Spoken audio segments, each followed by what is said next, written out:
Hey guys, today we're going to talk about being ugly. And now that you're here, we can get started. A twinge of cringe. My name is ChadChad. Not really. I don't know how you keep falling for that.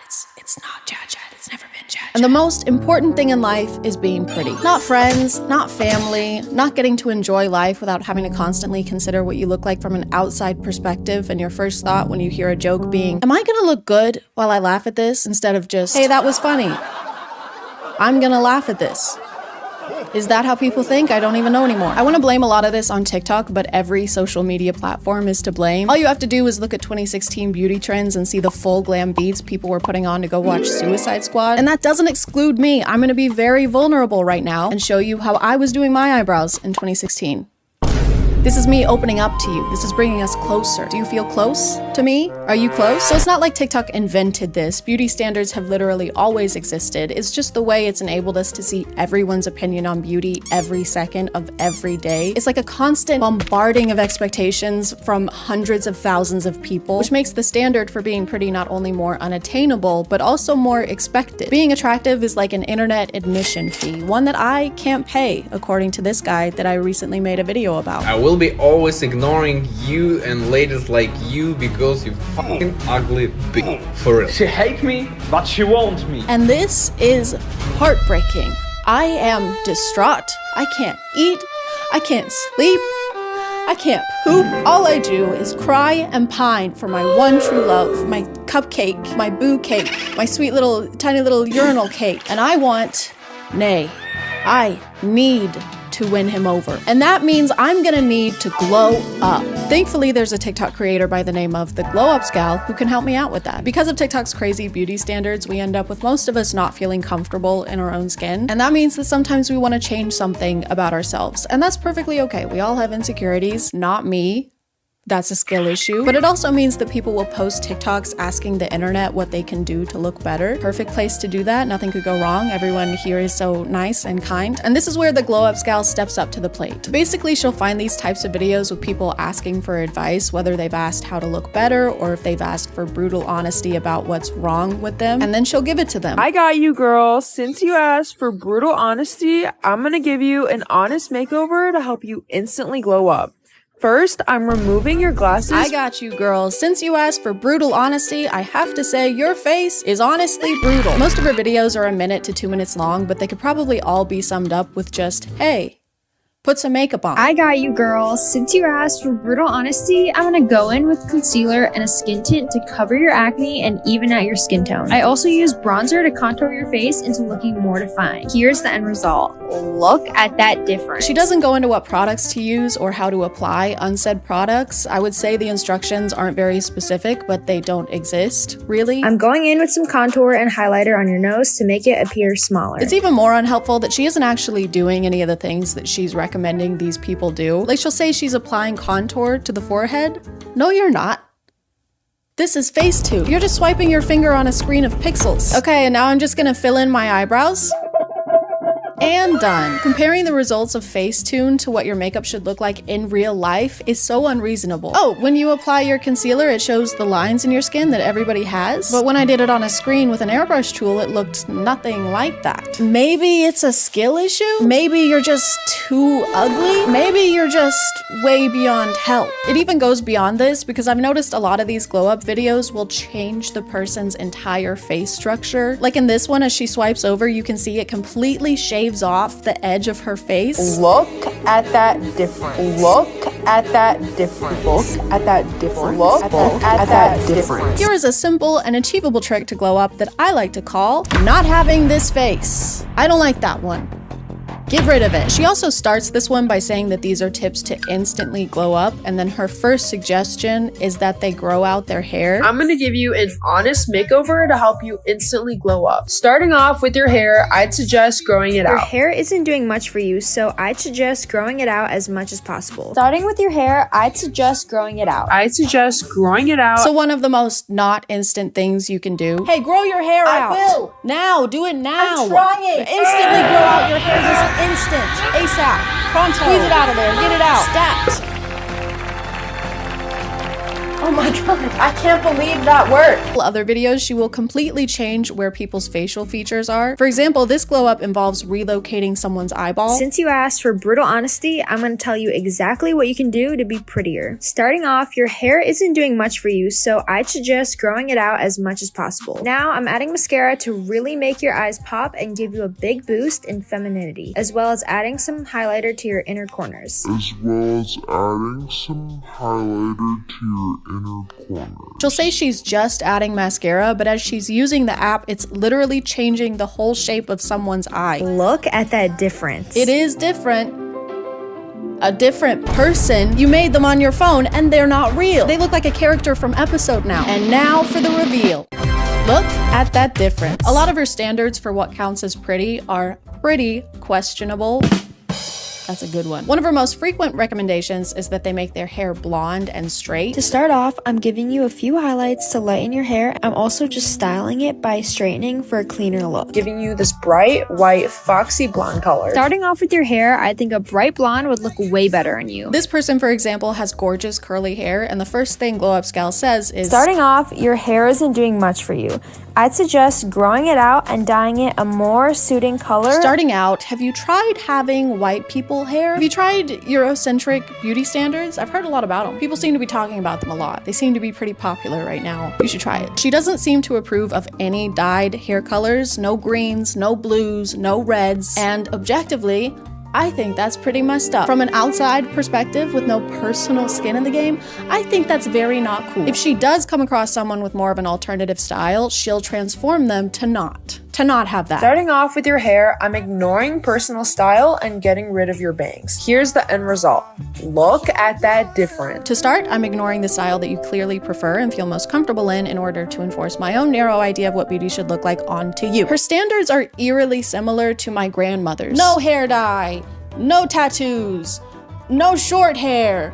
Also, I think Trump is Jesus. I'm just saying, I've never seen him in the same room before. Another one of her standards is that prettier equals smaller. Face? Smaller. Nose? Smaller. Self-esteem? Smaller. A lot of her tips and tricks are done for the sole purpose of making things appear small. She contours the forehead to make it look smaller. She contours the nose to make it look small. She suggests growing out your hair to make your face smaller. I'm also using some contour on your cheeks and jaw to lift your face and make it look smaller. I'm using some contour on your nose to make it appear smaller. Going in with some bronzer to add some warmth to your face and contour it to look smaller. As well as some bronzer to contour your face into looking slimmer. Because your face should be tiny. The closer your face is to not existing, the better. I want to have to use a microscope to see your beauty. And the winner of 2024 Miss America is ChadChad. There she is. She is absolutely glowing. I can't see her. Exactly, John. And that is why we love her. No, she's not there. Right you are, John. How does she do it? Sometimes it seems like her main goal is to make everybody look like the same person. Any ounce of individualism just gets sucked away immediately. Man, sure wish my name was individualism the way it's getting sucked out immediately around here. Sure wish my name was individualism.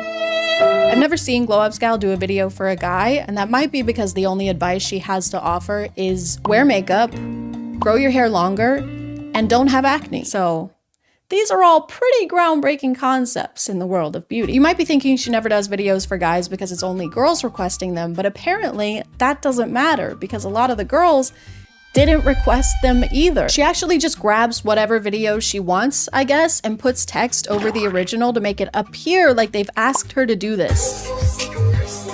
I got you, girls. For your hair, I don't think this color or style is doing much for you. It looks like you have some kind of deep acne scarring, so if you'd like a more permanent fix to this, I'd look into dermabrasion or getting a chemical peel from a dermatologist. This is the original video. There's no caption. There's no request anywhere for Glow Up Gal to give this person a glow up. The creator of the original even made this post reiterating that they did not ask for this to happen. And once people realized that this user didn't actually request a glow up, they started to notice this being a pattern for Glow Up Gal. 2 of her biggest, most viewed videos are glow ups given to people that did not ask for them. I found the originals for both of them thanks to the comments, and you can see them here, and that she just added her own text over it. How can I glow up? Be brutally honest. I got you, girl. Since you asked for brutal honesty. Did she though? Did she ask for that? Did she really? Sometimes, like in this video, she'll say things like, I'd suggest using tretinoin or going on Accutane. So I'd suggest going on Accutane. First of all, no one asked. Literally, this person did not ask. And second of all, she says this like it's not something someone with acne is already gonna be aware of. It's so expensive and complicated to get a prescription for Accutane, and there are so many hoops you have to jump through to get it and continue taking it, plus all the side effects that people may not want to deal with. So I promise someone with acne is aware of the existence of Accutane. And yeah, I've had acne for most of my life. It affects me on a daily basis, so I've pretty much tried everything. Have you tried drinking more water? Yeah, it's like the first thing I tried. I recommend drinking more water. Thank you, this was helpful. Also, try putting on some fucking makeup. In this video, which is also someone who did not ask for advice or brutal honesty, this is Glow Up Gal's first tip. To start off, I'd suggest getting your braces off. Hey, that thing you're doing to straighten your teeth and improve your appearance? Stop doing that. This is especially funny to me because in this glow up video, she actually advises this person get braces. Starting off, I'd suggest getting braces to help straighten out your teeth, as well as whitening them to appear cleaner. You can do this in a dental office or at home with whitening strips. So you should have braces, you just shouldn't let anyone see them. Go get braces! But don't you dare show your face around here till they're gone. Obviously their plan is to remove the braces. That's the plan of every person who gets braces. This was so unnecessary. This was like when someone tells you to do something that you're already in the middle of doing, which pisses me off. So I would keep the braces on forever out of spite. My teeth would be straighter than 3-in-1 body wash. And I just want to add a reminder that this person did not ask to have their appearance critiqued. They did not ask for someone on the internet to be brutally honest about their face. And speaking of which, the Glow Ups gal has never shown hers. She only uses voiceovers, and as far as I can tell, this is her only account. It's just so ironic that a faceless creator is posting these videos telling other people that they're not attractive enough. How do we know you're qualified? How do we know you don't have braces? How do we make sure your face is the size of a protozoa? Unfortunately, a big portion of the videos Glow Ups gal posts are of young girls. Some are probably in their teens, some might be even younger. And just imagine being that age, scrolling on TikTok, and then finding out an account saw you and decided that you needed a complete Photoshop makeover to look better. Ahem. How would that be beneficial to anyone, let alone someone whose face isn't even gonna look the same in a few years? Your face isn't done cooking yet. Even the question, how can I look better, is already an impossible one. What looks better to me isn't the same as what looks better to you, and what looks better to Glow Ups gal is really fucking weird. Just because her idea of beauty is looking more feminine and smoother and smaller, teeny tiny even, doesn't mean that's what people want to look like or should look like. Beauty is different for everyone. Beauty is like a belly button. They're all unique and different, but I still want to stick my finger in every single one of them. Is that a weird thing to say? Consensually.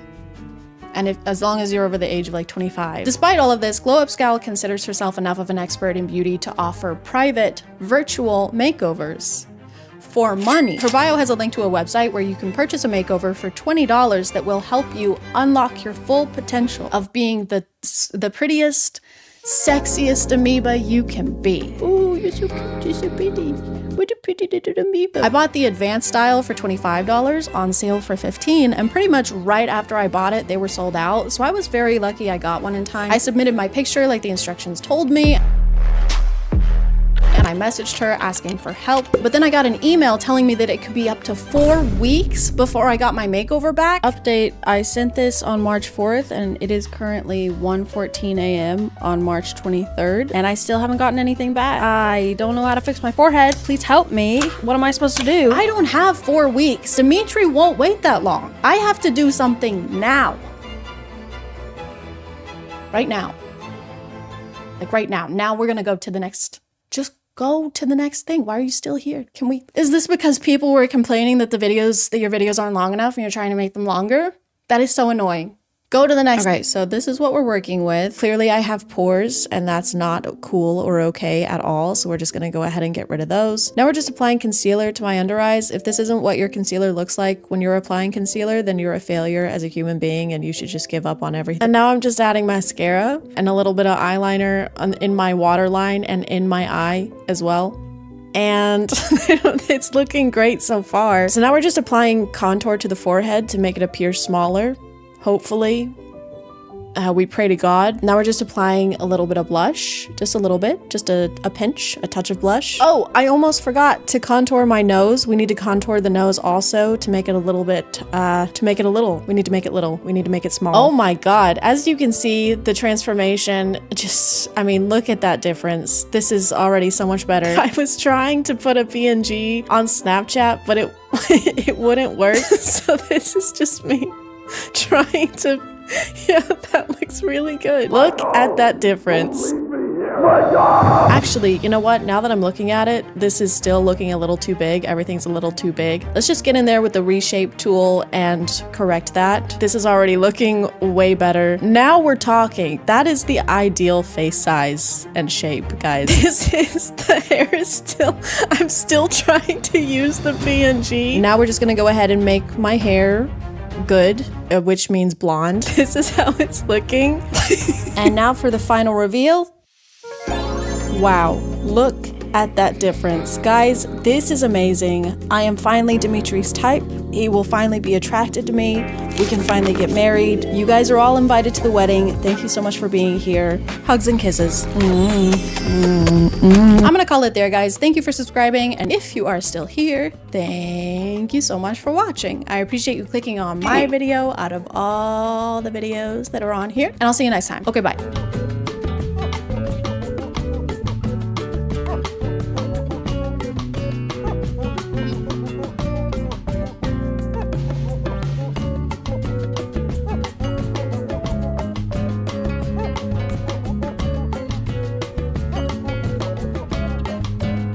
Hey guys, my name is Disney Channel and you're watching ChadChad.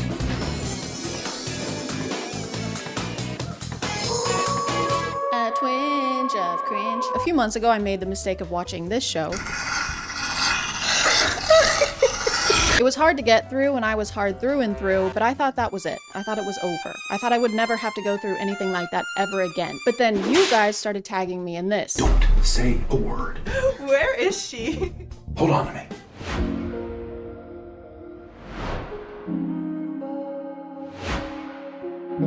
And that made me realize I haven't winced from cringe lately. I've been feeling a little too happy. And that's a problem we need to fix. So let's make like a van and go. I have some predictions. There probably is gonna be some kind of bond like there was in My Forbidden Alpha where they're like intertwined somehow. There's something magical drawing them together. They have some kind of string that's connecting them on a fate basis. There's gonna be two guys who are both attracted to the main character and they're gonna get in a fight, but probably just like one punch and then everything will be fine. It's probably gonna end with a wedding.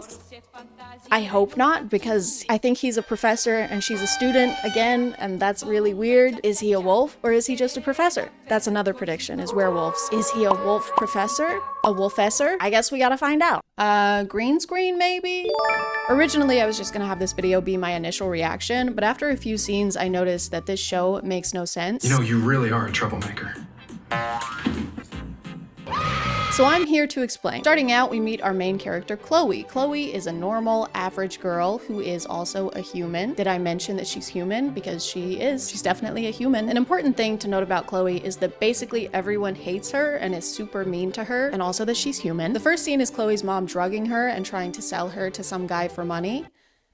Just mother-daughter things. I just can't believe my mom tried to sell me for money. How did I not guess my parents sold me for money? How did I not guess that? That should have been top of the list, man. What is this, amateur hour? I can't believe my mom sold me for money to One Direction. This sucks. I hate this. While she's running away, we meet our love interest, Adrian. Adrian is very sexy and does very sexy things like stand in the doorway and be on the phone. We learn immediately that he is a werewolf. Not only that, but he is the alpha of a pack I can't currently remember the name of. Probably Luna or Omega or Ligma. Chloe runs to Adrian while trying to escape and while being obviously distressed, so he tries to calm her down by grabbing her by the shoulders and going, calm down, relax, relax. Calm down. You don't know what's going on. I always feel very safe when someone is holding my arms back and not letting me get up when I'm trying to get up. It's very safe. Very comforting. She also bites his hand and he has the epiphany that they're fated mates. That or he just really likes it. No way. He was way too excited about that. No way. You just bit me? That's so sick. Can you do it again? The next day, her mom reveals that she's dating Adrian's father, Lucius, which means that they're gonna be step-siblings? Adrian is going to be your stepbrother. What? What are you doing? He's a professor and her stepbrother? Mento is shocked. The show makes very sure we remember they're going to be step-siblings by constantly saying it out loud even when the situation doesn't need it. I'm not interested in some step-sibling thing. Listen, future stepbrother. I'm sure she will like her brother. You don't want to be my brother. Adrian is your stepbrother. Hey guys, just a quick reminder that these two are basically going to be related, so just keep that in mind while you watch them tongue each other, okay? Her and her mom never talk about what happened the night before, ever again, by the way. They never acknowledge the fact that she drugged her daughter and tried to sell her to someone. They just never mention it. Thanks to the bite on his wrist, Chloe remembers that he's the guy who saved her last night, and he says this. Listen, I didn't see anything. Unless, of course, you wanted me to. Sir, she is a victim. She was running for her life, and you're trying to flirt with her over it? Oh my god, thank you for saving me from this burning building, sir. Yeah, whatever. Anyway, you want to hang out right now? Yeah, you want to go back to your place? My place is on fire. Throughout the whole show, for some reason, Adrian is convinced that Chloe is trying to seduce him and accuses her of it constantly, even though she's doing nothing like that. Stop trying to seduce me. I'm not. Good. My guy, she was drugged. She was on drugs. Her mom drugged her. The guy already sucks. He's already the worst. And I do not care about him at all. He also refers to their connection as if she would have any idea what he's talking about. Listen up. I don't care who you are or what kind of connection we have, but you need to keep your distance. But she doesn't. He is the werewolf. He is the only one who got the hand bond zap thingy. She doesn't even know that werewolves exist yet. Like I said, because Chloe is the main character, she has bullies, and they are relentlessly clever and hit her with sick burns like, she'll just wipe it off. Frickin' maniac. Frickin' maniac. You're a frickin' maniac. But then we realize not only is Adrian an alpha, a werewolf, and her brother, but he's also her professor. Professor. Wait, he's the new professor? What? He's her new professor? What are the chances? Professor Alpha Brother Wolf. This show is truly like they just filled a hat with tropes and then pulled out a handful of them. You don't have to do that. Tropes are like drugs. Just because you can do them all at once, technically, doesn't mean you should. Here. It's for my mom. Take it back. What? Chloe's mom gives her a lunchbox to give to Adrian because his dad is super rich and she's trying to lock that down. And he once again accuses her of trying to seduce him because she gave him a sandwich. You're way too obvious. You'll never be my mate. It must be super awkward when he goes to a Subway. Listen, future stepbrother. Oh my god. I have to pay to keep watching? Or I can watch 5 ads. Okay, I'm spending real money on this now. To prove to Adrian that she's not trying to seduce him, she tries to seduce him. Maybe I need to show you what seduction really is. What are you doing? And to get her back for trying to seduce him, he seduces her too. I warned you.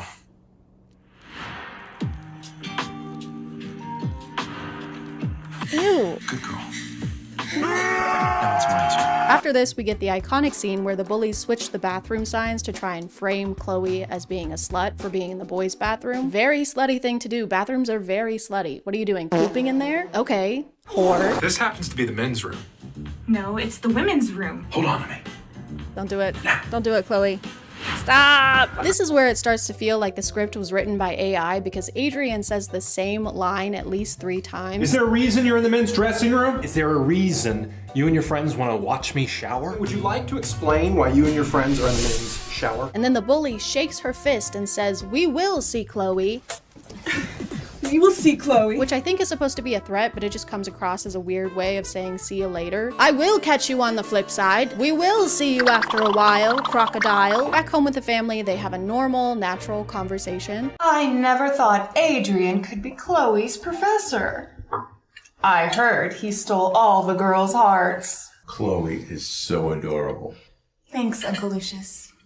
They're gonna be family. You can tell that they're rich because their spaghetti is in a really small pile, very organized little pile. That means you have a lot of money. And they have an olive on the top of the little pile. That means you're even more rich. Chloe lifts up her leg under the table for an undisclosed reason, and then Adrian grabs it and won't let go.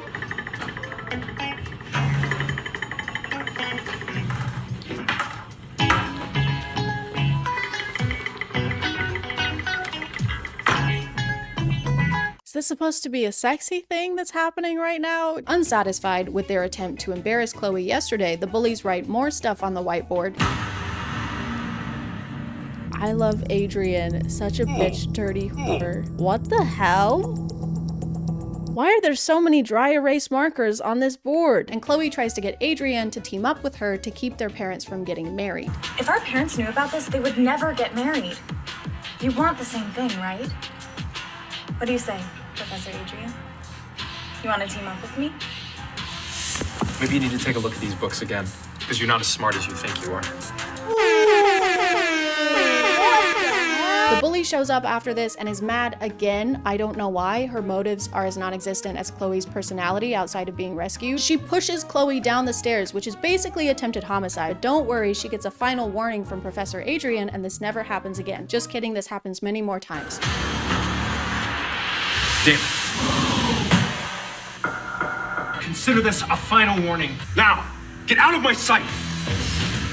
His eyes just changed color for a second.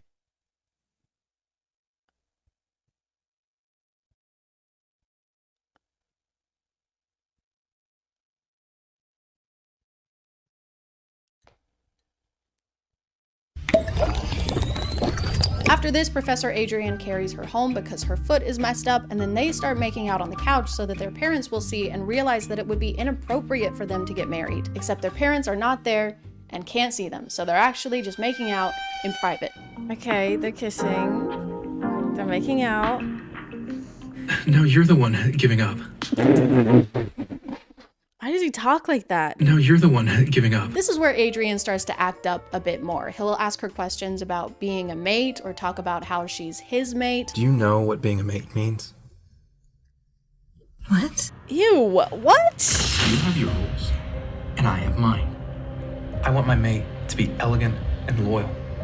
Got it? But they still have never talked about the fact that he's a werewolf or that they have some kind of magical bond. So from Chloe's POV, he's just talking like a very friendly British man. He keeps accusing her of trying to seduce him or manipulate him somehow, and she's just existing, really. Adrian, this is too fast. Stop manipulating me. He's kind of the worst person to ever exist. I kind of hate him with my entire being. It gets to the point that he is genuinely being a horrible person to her. Sorry, a horrible werewolf to her. Professor, I'm so sorry to bother you, but the water heater in my room is broken and the water is freezing. You can't come in, Chloe. She didn't ask to come in, you fuck. I don't know what kind of game you're trying to play, but I'm not having it. She's just asking you to fix the shower. Sometimes the conversations are so awkward and make such little sense that it's like each person is having a completely separate conversation that we just can't hear. It's like the script was a Mad Libs book. I just got a little bit scared. I didn't mean to worry you. Adrian is your stepbrother. That's not funny. Anyway, get up. Anyway, get up.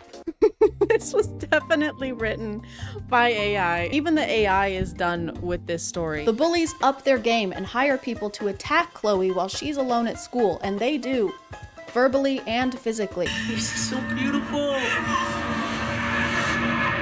Too pale though. Okay, Jesus, why are they roasting her? Yeah, we're here to kill you, but first, we're gonna roast the shit out of you. Who sent you? This is a crime! I'm glad she clarified that this is illegal to the people doing the illegal act. If you haven't tried that in real life, you should, because that actually deters the crime from happening. But thanks to their bond, Adrian knows something is amiss and swoops in to save her again. What the hell?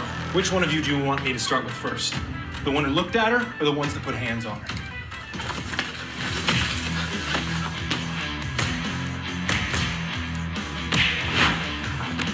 They use the same sound effects that I do. It's so realistic. Which one do I start with first? He has this sweet habit of calling Chloe a troublemaker or getting mad at her anytime something bad happens. Do you think just because of our bond that I'll always be here to save you? Okay, she just got attacked and he is screaming in her face. He's angry with her because she got attacked by 2 men. How is any of this her fault? These are contract killers. She's being targeted. She is a victim. Someone needs to help her. It's okay to cry. But it's okay to cry. But not now, though. You're really annoying. Aww, how sweet. He's the worst. I hate him. I'm sorry. I just wanted you to stop crying. Excuse you? She even apologizes to him after this, I'm assuming for being attacked by 2 men, as she should. What was she thinking? Did she even try telling them what they were doing was illegal? This is a crime! She spends the night in Adrian's room after this traumatic event that was her fault, and then her mom walks in on them. And even though their whole plan was to get caught by their parents doing something inappropriate so that they could stop their marriage, she hides under the covers and pretends to be a random girl. Oh my gosh! Don't slow down. It's okay. I'm really sorry to interrupt, but Chloe's been missing from her room all night. You're her professor, Adrian, so I thought you might know something. What is happening? No, I don't. What the fuck? What the fuck, guys? Nice to meet you, miss. What the fuck? Adrian gets hurt doing wolf things off camera. We don't get to see that. Don't worry about it. And Chloe has to patch him up. I'm the one that's in charge. Got it? If you want to be in charge so bad, I can think of a few ideas. You couldn't do another take? You had to keep that one? I can think of a few ideas. He is too injured to be horny right now. You can almost see his heart. You can't resist me right now, can you? Can you guys just kiss each other and you both want to kiss each other? Would that be cool? Someone should write a story where both people just love each other and want to kiss. I think that would be really cool. Stay right where you are. She's gonna go get a ball gag. He's bleeding from the chest and she grabs whips and chains. He died. They fall asleep in the same bed again and Adrian has some werewolf nightmares.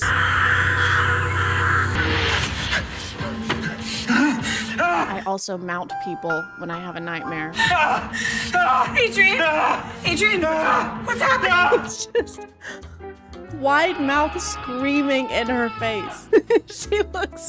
She looks genuinely terrified. The face of love. It's a beautiful thing. This whole time, Adrian has been really confused on how they have a mate bond when Chloe is a human. Sorry guys, I forgot to mention, Chloe is a human. I forgot to mention that, but she is. So when he notices this bracelet on her wrist, he recognizes that it has magical properties and accuses her of using witchcraft to make him fall in love with her. Wolves and humans can't form bonds unless there's magic involved. You fooled me, Chloe. So this is why I'm attracted to my student. I mean my sister. Chloe, you've angered an alpha. Oh no. She's angered an alpha. No, don't anger an alpha. You're too sexy. Because of this, he starts being somehow even more of a jerk to Chloe, and we get to meet the other love interest, Declan, who treats her with basic respect and therefore is not in-game. Come on, I'll talk to the dean. You need to get some rest right now. Let's go. Declan is so nice. Why are we supposed to like the other guy? I hope she ends up with Declan. The bullies attack Chloe again. Can we maybe get a restraining order? A school transfer? This isn't light bullying. They hired people with knives to attack her. Why is no one taking this seriously? How was school, honey? It was okay. There was only one attempt on my life. That's great, hun. Go do your homework. Adrian can sense she's in danger, but because of the bracelet, he doesn't care anymore. I won't be fooled anymore. But the last time this happened, she was getting attacked by 2 guys. Oh, he still knows she's about to get attacked. He just doesn't care anymore because she had that bracelet or whatever. So now if she gets attacked by somebody, he doesn't care anymore. Don't be naive. Professor Adrian wants nothing more than to see you in pain. I warned you! He still came. Thank God. I'm sorry I'm late. I thought it was another trick. Why do they put their jackets on them like they're outside in the rain? When something traumatic happens, they just put their jacket on them for no reason. You thought that I lied to you, so you were going to let her hurt me. He was. Chloe, that's not true. I would never let anyone. He was gonna do that. They only kiss when she's crying. They only kiss when she's distraught. Very healthy relationship. Chloe's mom announces that she is pregnant, and Chloe tries to explain to her why she can't marry Adrian's dad because they've been kissing on the mouth a lot. I'm telling you right now, you cannot get married. Why? There's so many slaps in this show. For some reason, Adrian tells her mom that Chloe has been flirting with him. I don't know why. They don't show this happening, and they don't explain clearly why he would do this. What, you told her that I was just some horrible slut? That's not the point, Chloe. That's not the point, Chloe. I mean, you are. But that's not the point. Despite their efforts, their parents do get married, and we find out that Chloe's best friend, the only person at school not actively trying to kill her, is a witch dedicated to protecting her. What's wrong? Tell me. Even though I don't understand, my witch instincts tell me that you're the person that I'm meant to protect for life. She's a witch.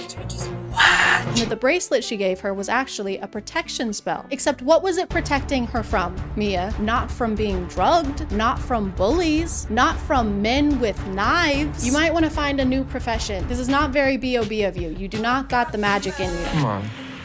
This way is smarter than that. There you go. This is a situation where it would be appropriate to offer your jacket. Do you see how she has goosebumps on her arms? I actually ran into your mother today. You're at her mother's wedding. She was in a pretty good mood, actually. But she just got married. Will you come with me as, what are you doing, Declan?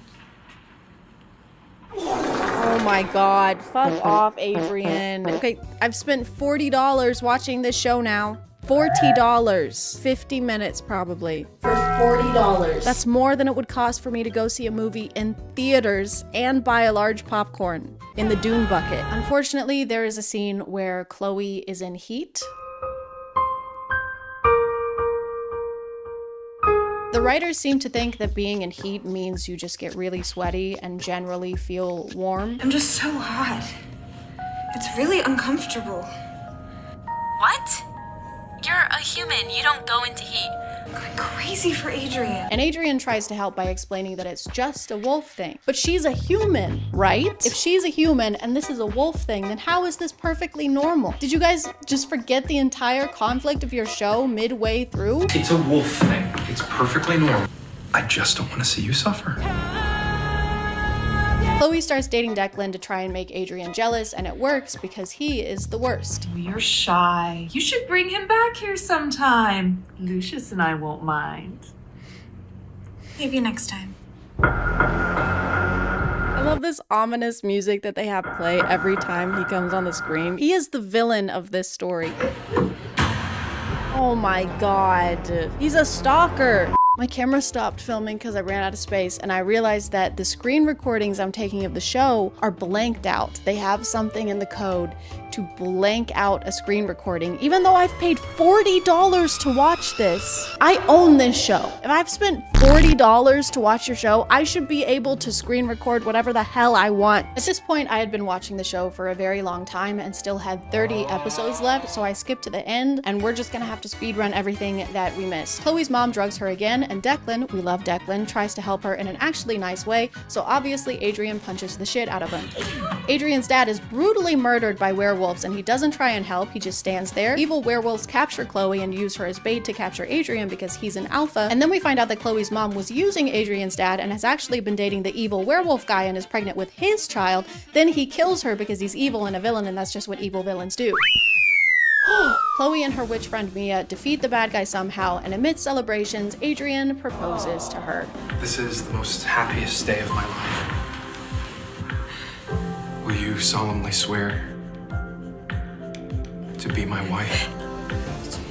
Oh my god, I'm so glad she's marrying her stepbrother. This is the most happiest day of my life. They're getting married in a stairwell, so that's romantic.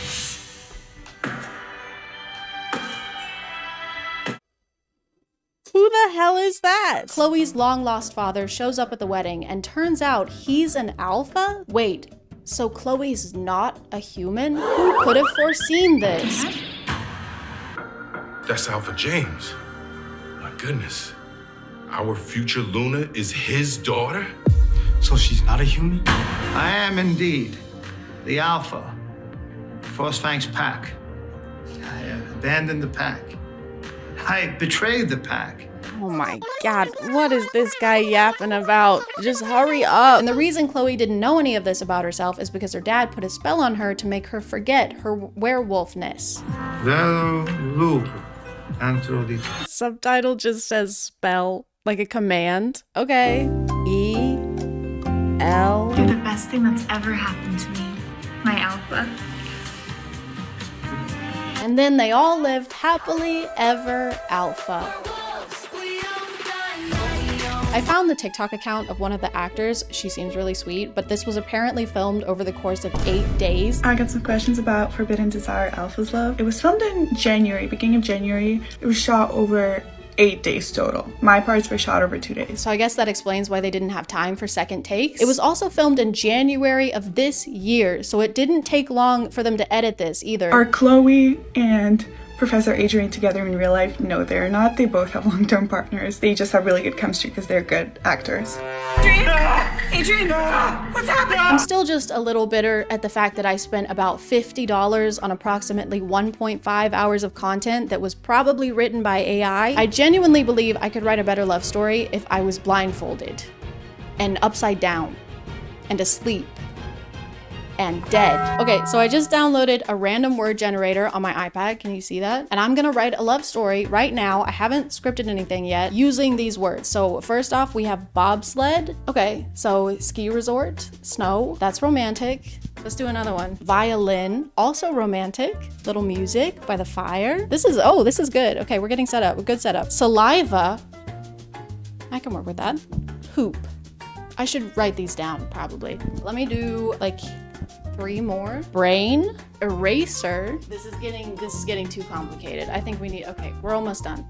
Blinds. That's it. That's all I need. Okay, before we start, I'm gonna need $50, please. Wow, what a beautiful day this is to go bobsledding in the snow at this ski resort that I'm at right now. I'm a young woman, a very pretty one at that. Oh no! Oh me, oh my, I've lost my hoop earring. Oh no. Looking for this? Oh my god, you found it. Thank you, gingerbread man. He's a gingerbread man. Of course, no problem. My gingerbread brain is always forgetting things, like pencils and erasers. Wow, you know, you strike me as the kind of gingerbread man who plays the violin. I do play the violin, thank you for noticing. Actually, my room that I'm staying in has blinds that close. What a coincidence. I have saliva in my mouth that can be put into your mouth if you would like that. I would like that. I'm gonna call it there, guys. Thank you for subscribing, and if you are still here, thank you so much for watching. I appreciate you clicking on my video out of all the videos that are on here, and I'll see you next time. Okay, bye.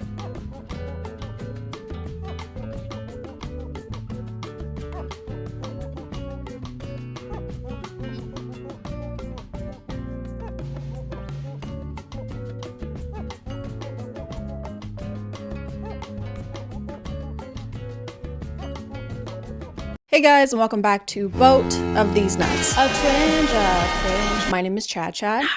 And lately, everyone on TikTok has been freaking out about a cruise ship. Can you imagine the type of drama that's gonna happen on that boat? Oh my god, the sad age of the seas is being hit by a storm. They're not letting us out on deck. I made an ultimate world cruise bingo card. I hate it here. That's insane. Yes, it started weeks ago. Yes, I am late. Yes, I recently started playing Fortnite and it's all I can think about. But this isn't just any kind of cruise. This is the ultimate world cruise. Cruise. And you might be thinking, well, why is everyone talking about this? It's just a boat, right? People go on boats all the time and nothing has ever gone wrong with that historically. However, this cruise has been causing some buzz because it lasts for 9 months, almost a whole year, which kind of makes it less of a vacation and more of an expedition. What are we gonna do today? Relax. And what are we gonna do next month? Relax. And what are we gonna do next year? Relax. still. Most people are lucky to get even a week of vacation, so 9 whole months is a pretty big deal. And you know what they say, you can never get too much of a good thing, especially when the good thing is living in confined spaces for long periods of time. Our bathroom is really tiny, but we make it work. So we're gonna be in this cabin for 9 months, so obviously I had to spruce it up so we won't looking at the plain walls all the time. My parents would wash and reuse Ziploc bags, so I've obviously never been on a cruise. So when I started watching videos about this one, I realized that these things are bonkers. I had no idea that these things are basically floating versions of Las Vegas. They have these huge ceilings and casinos, glass chandeliers and slot machines. Sometimes they even have shopping malls. These boats would have Danny Ocean foaming at the mouth. Well, actually, he's dead, so he's probably foaming all over. And because I got so deep into the 9-month cruise lore, TikTok just thinks I want to go on a cruise now and keeps showing me videos of other cruise ships.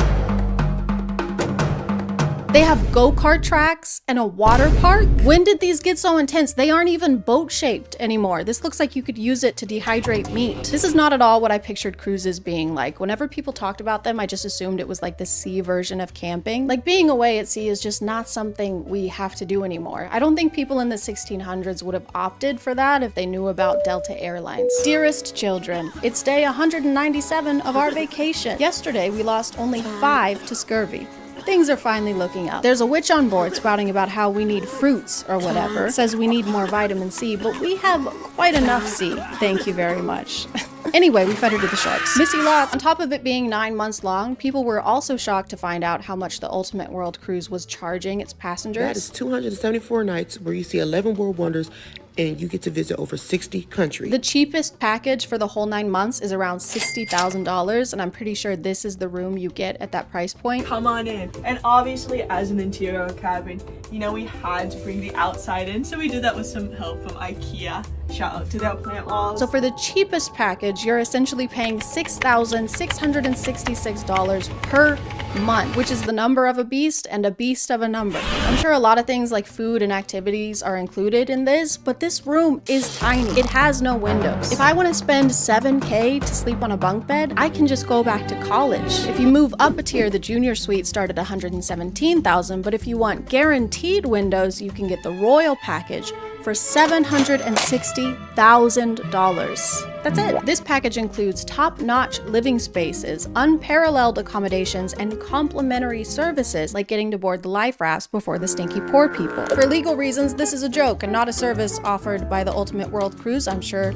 they treat every passenger equally and would never sue a YouTuber. A lot of the ship's passengers started posting videos to kind of document their journey, including ship tours. The Centrum is also just the main meeting area for any big party that the ship is having. So, and a few other things on Deck 5 is Next Cruise, which is where you can book your next cruise. They even have a place dedicated to where you can book your next cruise in case you're still feeling a little too financially stable. Because if there's one thing I love to do on vacation, it's pay for a whole nother vacation. The passengers have also been posting videos to give us an idea of what the food is like. That was like an American night, so look what my husband had. That burger looks so good. The ship has a buffet that's included in everyone's package, and if you want some variety, there are restaurants you can eat at for extra money. But if you have the royal package, you get to eat the freshest members of the basic package. For legal reasons, this is a joke and not a service offered by the Ultimate World Cruise. I'm sure they eat every passenger equally. The cruise only left Miami on December 10th, but some people already seem kind of over it. Here we are at day 46, 47, 48, whatever we're at, and yeah, I finally got sick of the food about 2 weeks ago, and I'm eating a whole lot less. They've been hitting so many storms that it's affecting how much they can port and actually travel on land. It also means that there's a lot of seasickness. As we head through the Drake Passage, the winds are high and the ship is rocking. Seasick bags are at every stairwell and elevator at the ready. And I was gonna say that a vacation where everyone's throwing up doesn't sound great, but they did start in Miami and it's pretty customary there. The storms have gotten bad enough that they've caused flooding inside the ship. Things got a little tense. Elevators shut down.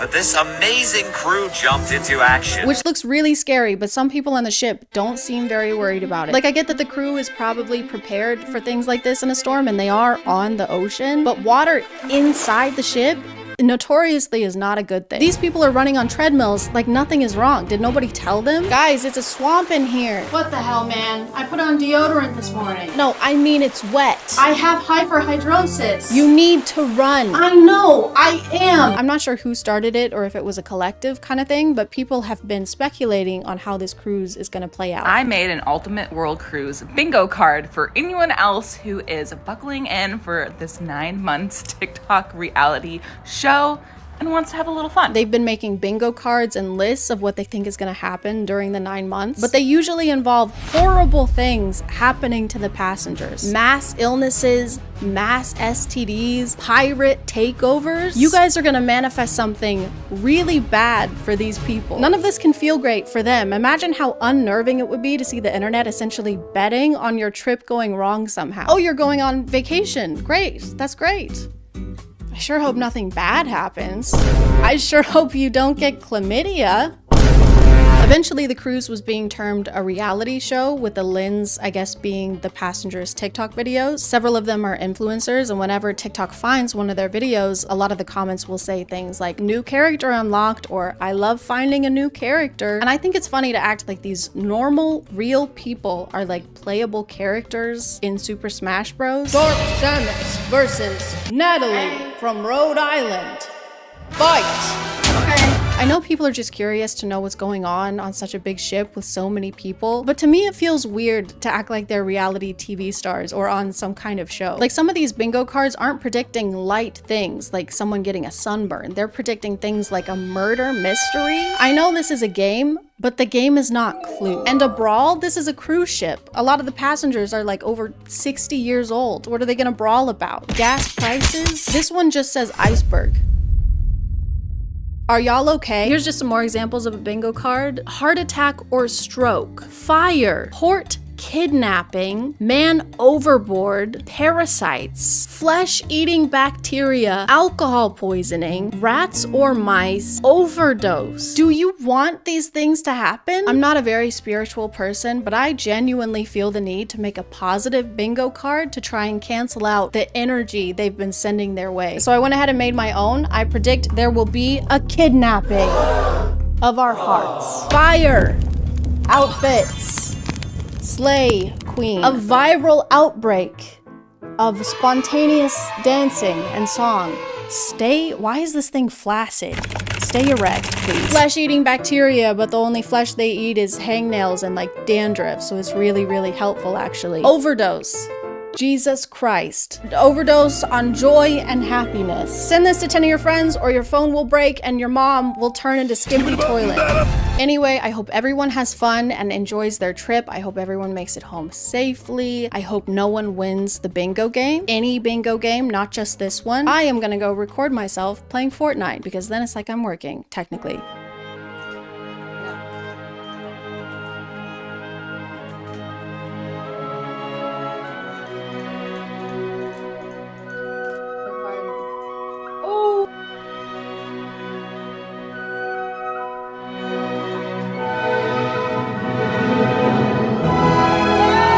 Okay, bye.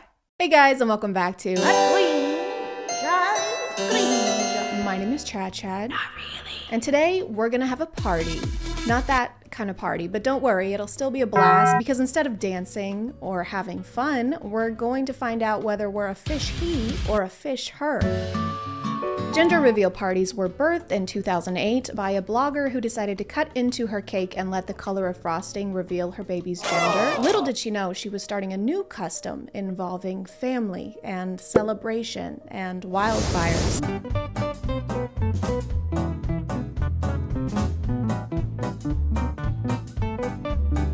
This is actually the TikTok that inspired me to make this video. It went so viral that literal news outlets started writing about it. I mean, it's just her first thought is to go hug him and then all of the boys basically body slam her. But they do eventually include her. Like this guy towards the end hands her a phone, like she's a stranger at Disney World. Hey, you don't look busy. Can you take a picture of us? We just found out he's having a baby boy. I know, I'm the mom. I'm the pregnant one. Oh, no way. Wow, it is so nice to meet you. We've met before. Anyway, just make sure it's in portrait mode. Unfortunately, this is not an isolated incident because I found another gender reveal party where the same exact thing happens.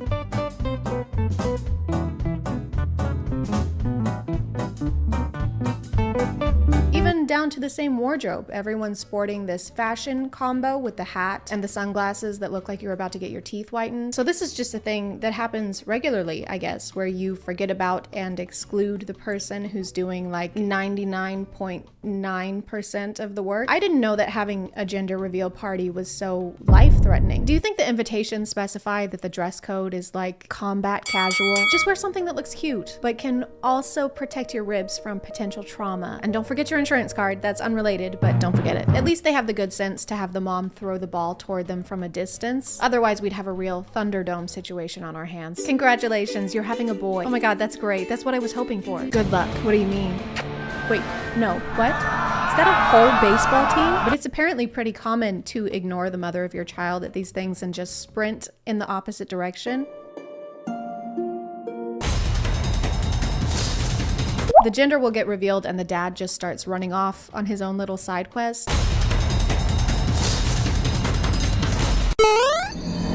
Which there's nothing wrong with. I mean, they're just excited. But sometimes you can see the mom in the background, arms open wide, chasing after him like, wow, I'm so happy. Where are you going? Maybe just a squeeze. This is kind of important.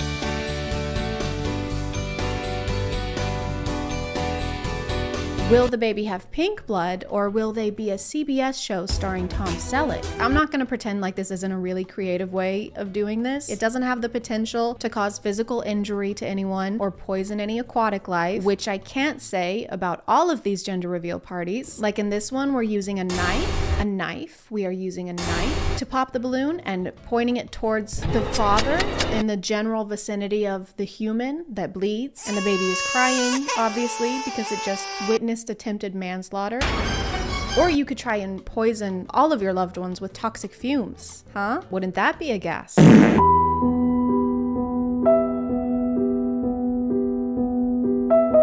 my God, I can't wait to find out what the baby is. Good. Wait, what do you mean? What the fuck? Then there's this one where there's not even an attempt to not litter. You know what, Mommy? I'm a girl. I hope that makes you happy.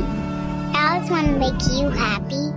I think it was planned, actually. They seem to have gone out of their way to ensure that plastic would end up in the river. What if instead of doing this on the grass, where we would have to pick up after ourselves, like peasants, we put it directly in the water, then we don't have to pick it up, and the world ends a little bit faster. It's a win-win. I'm gonna be a parent. Another popular theme is to use as much water as you can and then put it on a plane. As far as I can tell, it seems to be some kind of competition to see how much water you can waste, and you have to log in how many gallons you used each time you have a gender reveal party. And if you win, they show up to your house with a big check and balloons, which you will throw in the ocean, we hope. Or if you're feeling bored, you can simulate a tsunami just to feel something.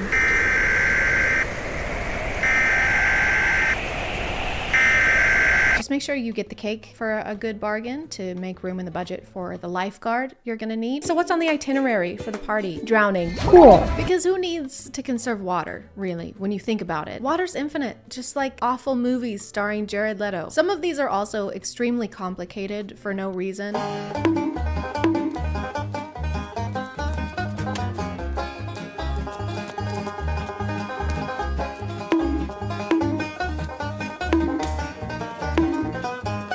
It's like the more steps involved in the reveal, the more gender you get, I guess, just in case you want an extra scoop of gender with your gender. Okay, so you're gonna open that box, okay, and then you're gonna pop each of those balloons individually with a spoon, okay, and then when the balloons, they have legs, start running at 30 miles per hour, which doesn't sound that fast, but Usain Bolt can only do 27.3, and then you're gonna can you just tell me what genitals my kid is gonna have? Or you have others where you build a wall just to demolish it, like an episode of Extreme Makeover in reverse. I know this is probably the dad, but I like to think it's a service you can purchase. Like you can hire a guy on Craigslist just for this purpose. He has to email you a resume detailing his experience in breaking walls. From 2009 to 2012, I personally mediated and oversaw a team of 1 just myself having some pretty bad anger issues. Then 2012 to the present, I have been working as an understudy for the Kool-Aid Man. I guess this one isn't really a problem as long as we don't let him volunteer for Habitat for Humanity. You made me a house? Yes, I did. Thank you so much. This means a lot to me. You're so welcome. Why are you putting on a helmet? I'm sorry. My wife's pregnant. What does that have to do with Cannonball? For this next portion, I want to do a comparative study. I'm not going to say anything. I'm just going to show you 2 videos with 2 different outcomes and 2 different reactions and see if you can pick up on the slight difference in response. Are you ready? Put on your science goggles or you might miss it.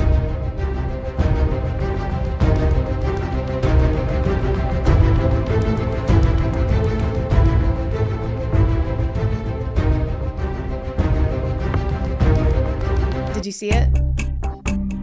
The second one didn't have any fireworks. I think there's a fine line between being a little let down and making your daughter regret being born.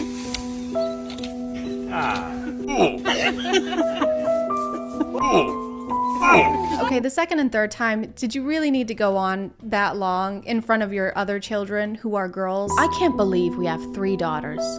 God, girls are the worst. I hate them. Mommy, why is Dad so upset? Don't worry, honey. He just doesn't like the way that you are. Girls can't play sports. These gender reveal parties can apparently cause not only marital drifts, but also tectonic ones. A family did their gender reveal party at a quarry with 80 pounds of tannerite, which is an explosive powder. When they detonated the explosion, it caused a small earthquake which rocked 2 states, causing lots of damage to nearby houses. I think we're almost at the point where we need to start adding these to the list of natural disasters. We got droughts, hurricanes, Everlay, Leelay's gender reveal. Can you imagine having to explain why you're in prison after this? I killed a man, and his mom, and his dad, and his entire family. Well, I made a girl bomb. I feel bad for the kid though, because they're gonna have a complicated childhood if this is the length their parents went to for just the gender reveal. I'd be terrified to go to their wedding. Do you, Chad, take Chad to be your lawfully wedded Chad? Yes. Mom, stop it. Put that down. Thank you. I do.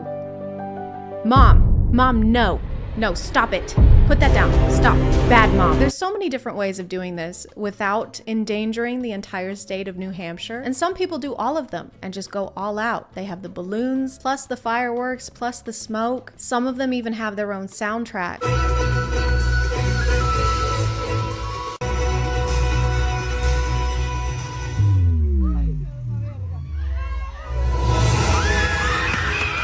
And I honestly admire the setup. It's exciting. I feel like we're watching a movie and approaching the climax. After years of fighting and struggling and breaking walls, we've sacrificed much. Too much, but no more. Because today, everything we've worked for has paid off. And it's finally time to pop the balloon. Everyone do a countdown. 3, 2, 1. Oh my God, it's a pollution. Oh, wow. I had a hunch. I just knew it. I had a feeling. I'm gonna call it there, guys. Thank you for subscribing. And if you are still here, thank you so much for watching. I appreciate you clicking on my video out of all the videos that are on here. And I'll see you next time. Okay, bye.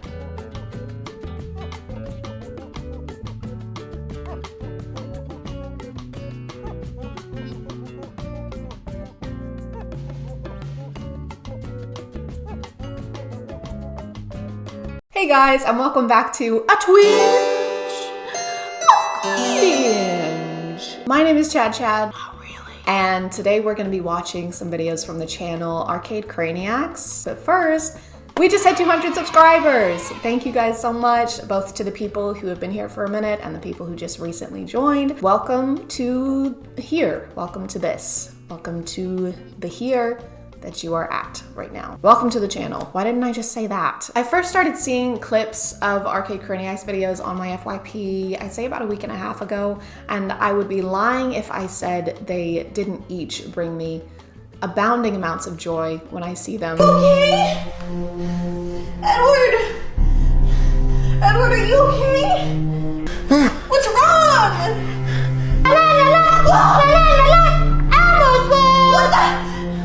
I'm not being ironic when I say that I genuinely enjoy their content. I have a lot of respect for the work they put into these videos. I don't know if they write scripts. It seems like they have like an idea of where they want a video to go, and then they just kind of improv until they get there, which it's not easy to do. And the acting is just, this is Nikki or Nicole and Edward. I think they're dating. They make these videos together on their YouTube channel, Arcade Craniacs. Mostly like the 3 a.m. challenges. The videos they make are basically whatever genre J Station is, minus the very poor acting and minus the capitalizing off of deceased celebrities. All that being said, the clips that I've seen were from videos of theirs centering the Among Us franchise, so that's what we will be watching today. Yo, what is up, you guys? Right now we're at McDonald's and it is currently 3 in the morning, and we just found out when you come to McDonald's at 3 in the morning, you could order the Among Us Happy Meal, you guys. Oh my god, there's literally no one here.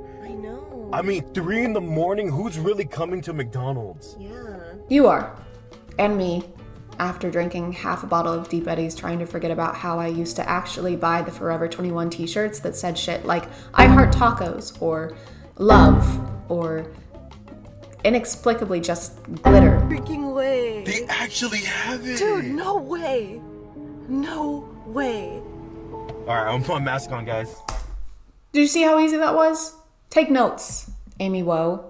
This is gonna be creepy. You know how Among Us is. It's freaky, man. If you guys never played Among Us the game, it gets very like demonic. It does sometimes. It does. I played Among Us twice and I rage quit both times because I would watch someone stab a crewmate with my own eyes and report it. I would immediately get voted off, even though I was just a crewmate trying to help my fellow fucking crewmates. So yeah, I guess Among Us is demonic in a sense that the people who play Among Us are demons. Like this video if you're excited, okay? Like this video with your knuckles. You guys, everyone like this video right now, okay? We have to get 30,000 likes. One thing I don't understand about these kinds of videos is how they repeat the same thing over and over because they want the kids to remember a certain point.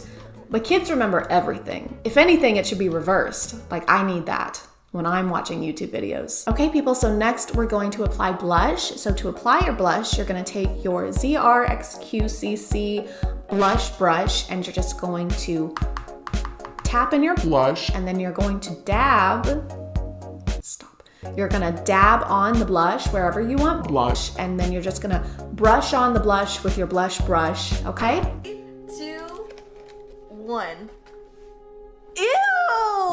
What? What the heck? What? Dude, I can't do that. I'm not gonna eat that. What? What is that? And there's like no fries even in there. Ew! Look at this. Ew! That's disgusting. They should have given you at least 3 more fries. What's it smell like? I think it's a blood. What? Why did he say it like that? Why did he say a blood? I think it's a blood. Roger, you're bleeding. No, Steve, it's a blood. It's a blood. A single blood. Don't worry. Roger. Yes, Steve. Roger, you've been shot. Yes, I have. I have, Steve, yes. This is not an Among Us toy. What is it? What the heck? What is this? What is that? It's a mousetrap used to trap mice. Not very humane, but that is its function. Oh my god, this is so disgusting. Oh, it's a mousetrap. There you go. Really? Yes, it is. Is it? No, don't. It's supposed to be like a trap? Don't set it. What are you doing? How do you not know what a mousetrap is, but you instantly know how to set a mousetrap? Imposter. I don't know. If this... I told you. Oh my god! I told you not to do it. That actually snapped down on his finger. I admire the dedication in this. Really close on you? Oh my god, Edward! Oh my god! He just frodoed out there. I don't admire that as much. You guys, like the video right now if you're excited to see what else is in here, man. This is nasty. This is horrible. Like the video, guys. 3, 2, 1. What is that? What is that? Is that a diva cup? 2, 1. That doesn't make any sense. on. Or do you think they delivered it, maybe? Maybe they, like, forgot to put it in the box and deliver it to our door. But we didn't tell them our address. That's the least realistic thing you've said in this video. You think a McDonald's employee realized that they forgot to put your toy in the Happy Meal and then personally delivered it to you when they won't even clean the ice cream machine so you can have a cone every once in a while. Not to mention, if the employee somehow found your address, I don't think it's the imposter you need to be worried about.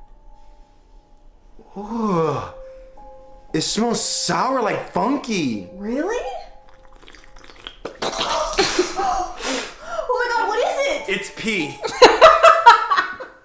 What? It's pee. Are you serious? It's pee.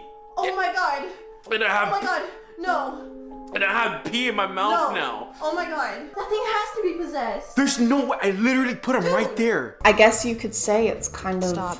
Do not Please say do it. not say it. Sus. I swear to God, I hate you right? so much. I legitimately want to see what happens next, so here we go. Scary, cutting open haunted Among Us imposter at 3 a.m. What's inside haunted doll? What? That's what I mean, you guys. What? He's doing it, look. That's what I mean, you guys. Oh my god. What's he doing? Sitting on the couch? Everyone knows that's one of the signs. Temperature dropping, ghost riding, and sitting on the couch. Wait. Wait, what is that? There's something in here, dude. Let me see. Oh. He actually had a bone. So we weren't tripping out. He was actually moving on his own. Yeah, so we're not crazy. He has a single marrow bone in his body, and everyone knows you only need one for full range of motion. The 205 other ones, no one knows what they do. They're useless. Just like spleens. Or lungs, no one knows. You want to go inside? Hold on. Yeah, let me go inside. All right, let Nicole go inside first. We'll show you everything we have in here. Go inside, Nicole. Okay, they have a Danny DeVito pillow, a Tom Nook stuffed animal, and E.T. with a bondage collar on. So, I need to be friends with these people. Like... That was so what? creepy. What? Edward. What? How about this? Ask him what's a personal question. I did. I asked him. What did he say? What? A black jacket. At 3 a.m. creepy stuff does happen then. What? Edward, we have to get out of here. Oh my god! I love how the scary music is playing in the background and their lives are being threatened and everyone else in the lobby is just waiting for the round to start. What am I wearing? Eat my ass. Easy. A black jacket.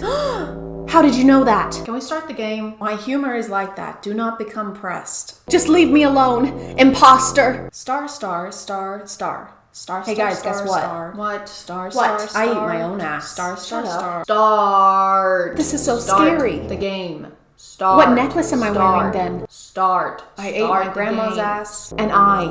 He. And a cow's ass. Start the game. Star. I swear to God. Star. And a sloth's ass. Somebody's knocking on the door. Oh my god. Oh, this is so messed up, man. I don't want to answer it. The emotion put into these is overwhelming. I'm more moved by this than I was by the ending of The Notebook. Who are you? Who are you, dude?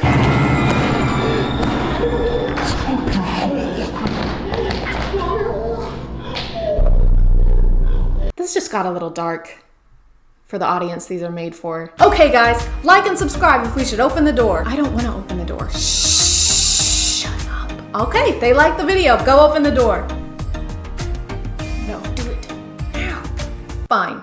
Oh no, guys. No, Chad is about to please. get brutally murdered. Like the video to save her life, guys. Quick, hurry.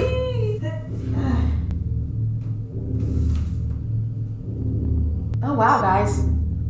She's done for. I guess you didn't like the video enough. I guess it's kind of all your fault.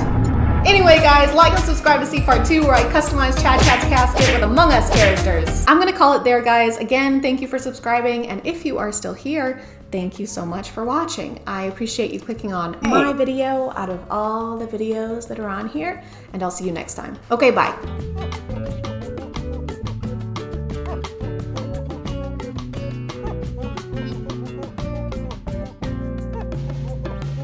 Hey guys, and welcome back to Cringe. My name is ChadChad.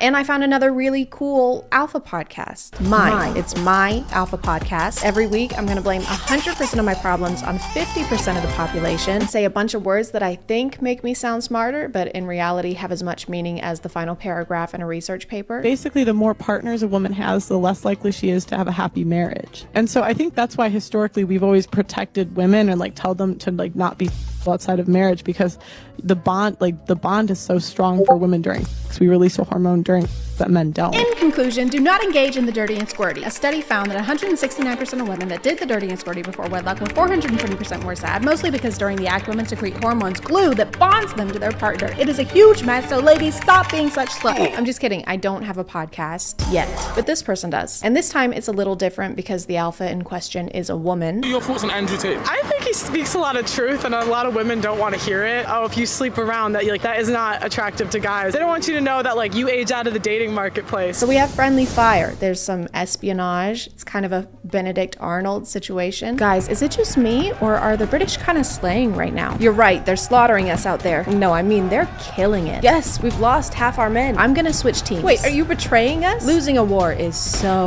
beta. I've been shot 5 times. I'm not gonna be on the same side as a bunch of soy boys. I've seen a bunch of stitches to her videos this past week, but had a lot of trouble finding her TikTok because apparently they keep deleting it. They banned account number 3, but you can't get rid of me, baby! Yeah. You can't get rid of me, baby! Account number 4! Account number 4! But her YouTube is still up and she goes by just Pearly Things, which is kind of a weird contradiction. Imagine you're strolling on the beach with the waves crashing gently. You find a clam and you pry it open to find a beautiful, sparkling pearl. And then it starts spewing misogyny at you. You would look so much better if you smiled more. Don't be such a beach. The reason that I think feminism is a hate group is because oftentimes the things that they advocate for are at the cost of men. I saw a lot of people this week labeling her as a pick-me. And to everyone calling me a pick-me, I'd rather be a pick-me than a skip-me. So yeah. If you want to call me a pick-me, call me a pick-me. Bye. Which, if you don't know what that means, it's basically a woman who tries to separate herself and make it clear that she's not like other girls. Because other girls suck. They wear short skirts, I wear t-shirts. And then they say mean things to me, like you can't only wear t-shirts and your genitals are showing. Like, what? If you'll look at these titles, most of them reference modern women a lot and in a negative way. Because as we all know, modern women want rights and stuff, and that's bad. Modern women blame everyone but themselves. Modern women cannot be helped. These women put men in jeopardy. Just come with me right over here. Where are you taking me? In jeopardy. What is jeopardy? Correct. The only women we like are old-fashioned ones that don't show their ankles and churn butter. She wears long skirts. I wear long skirts because it's 1775. T-shirts haven't been invented yet. Thank you to Raycon for sponsoring today, and let's get back to the video. In all of our other alpha podcasts, there's usually one who does all the talking, and then there's the other guy who's mostly there to just agree with everything the other one says. You know, like a true alpha. Yeah. Pearl is kind of different because she's the one who mediates this podcast, but she still manages to be a yes person somehow. That whether a boy or girl, it's 100% your responsibility what happens in your life. I think it's more on the girl because we have more power. Right. We have more power than men do in every instance. But it doesn't. But no. Okay. That's terrible. No, sorry. You're right. Actually, you're correct.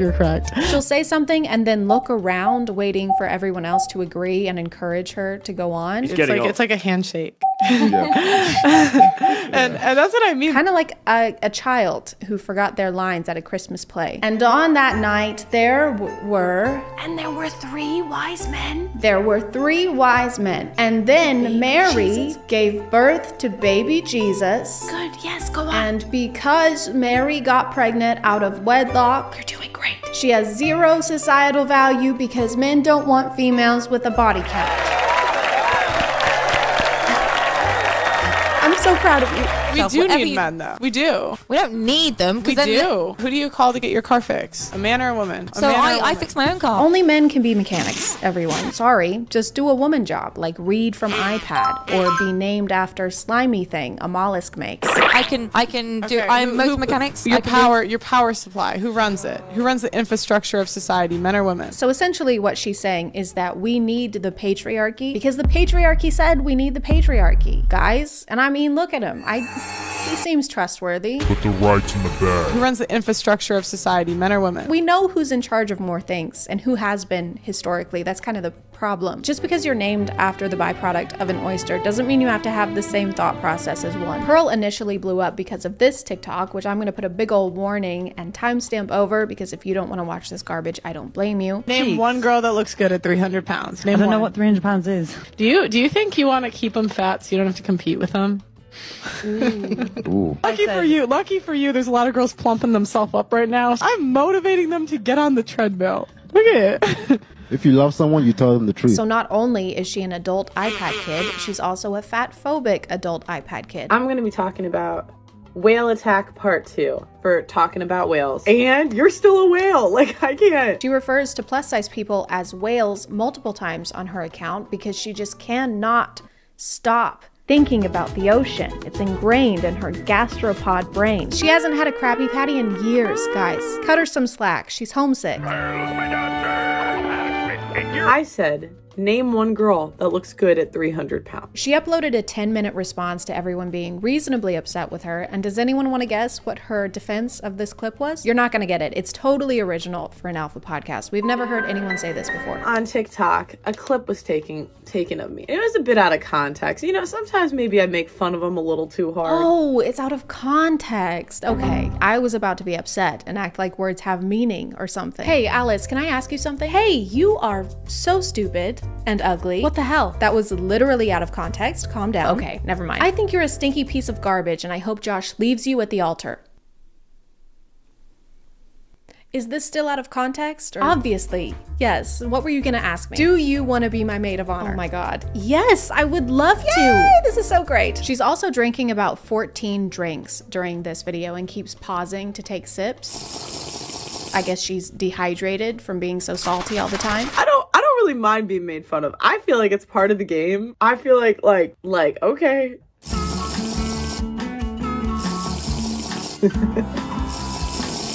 I don't know if they're supposed to make this seem like more of a casual little vlog, but it's not translating that way. I know you're all insulting me because I insulted you first, but I could not care less.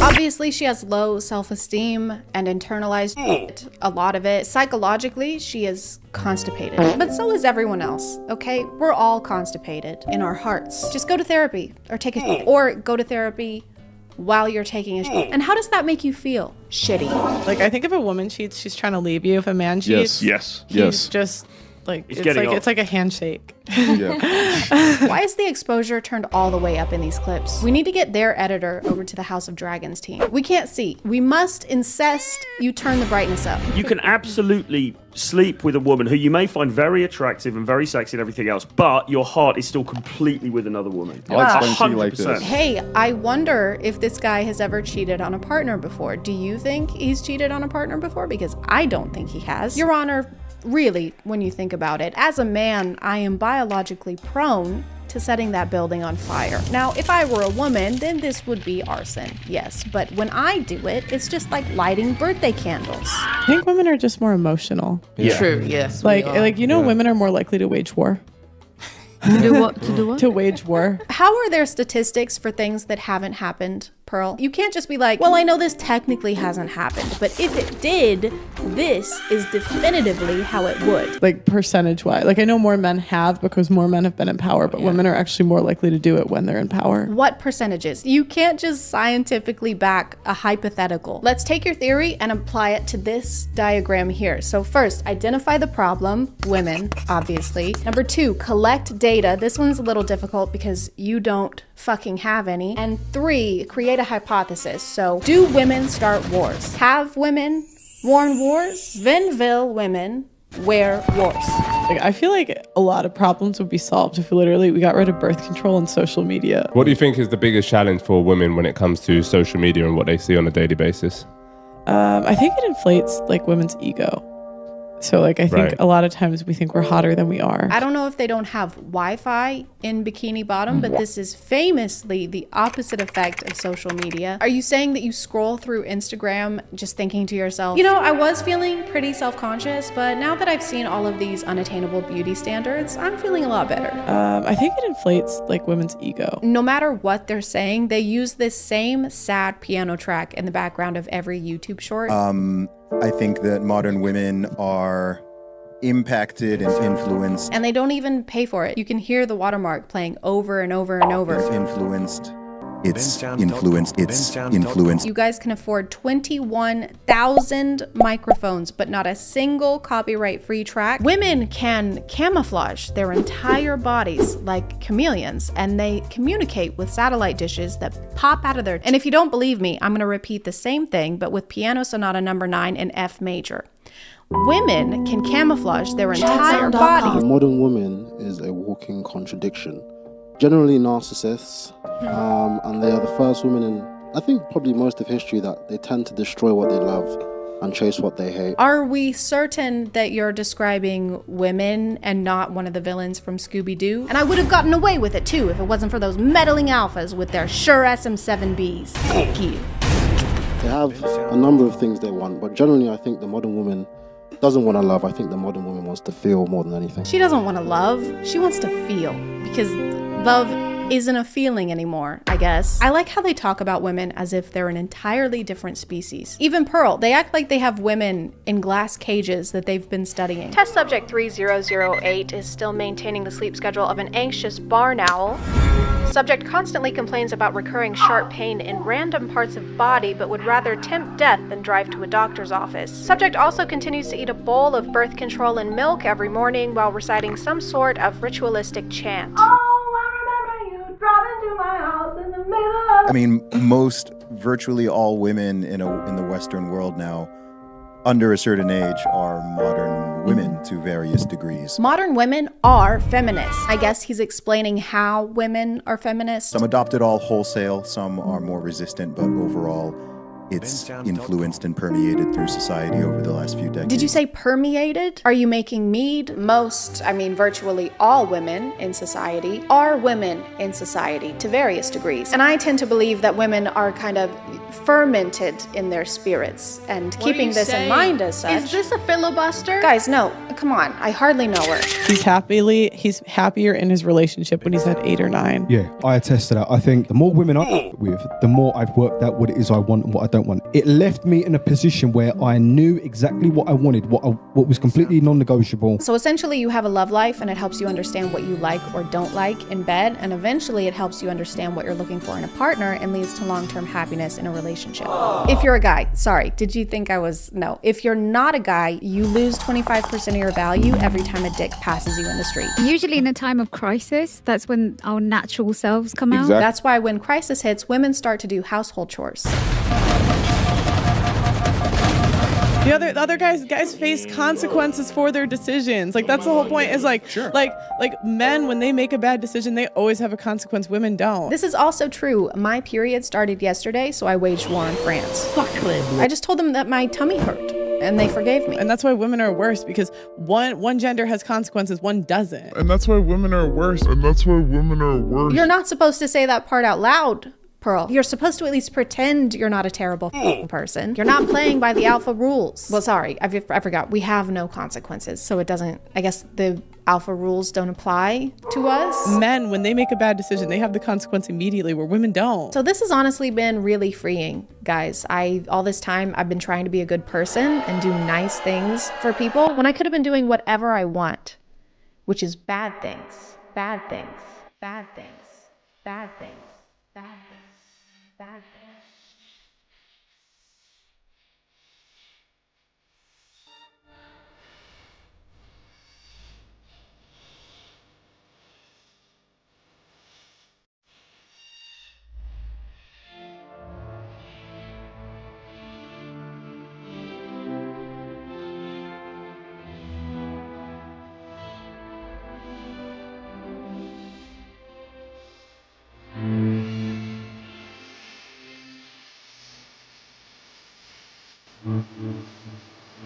I'm gonna call it there, guys. Thank you for subscribing, and if you are still here, thank you so much for watching. I appreciate you clicking on my video out of all the videos that are on here, and I'll see you next time. Okay, bye.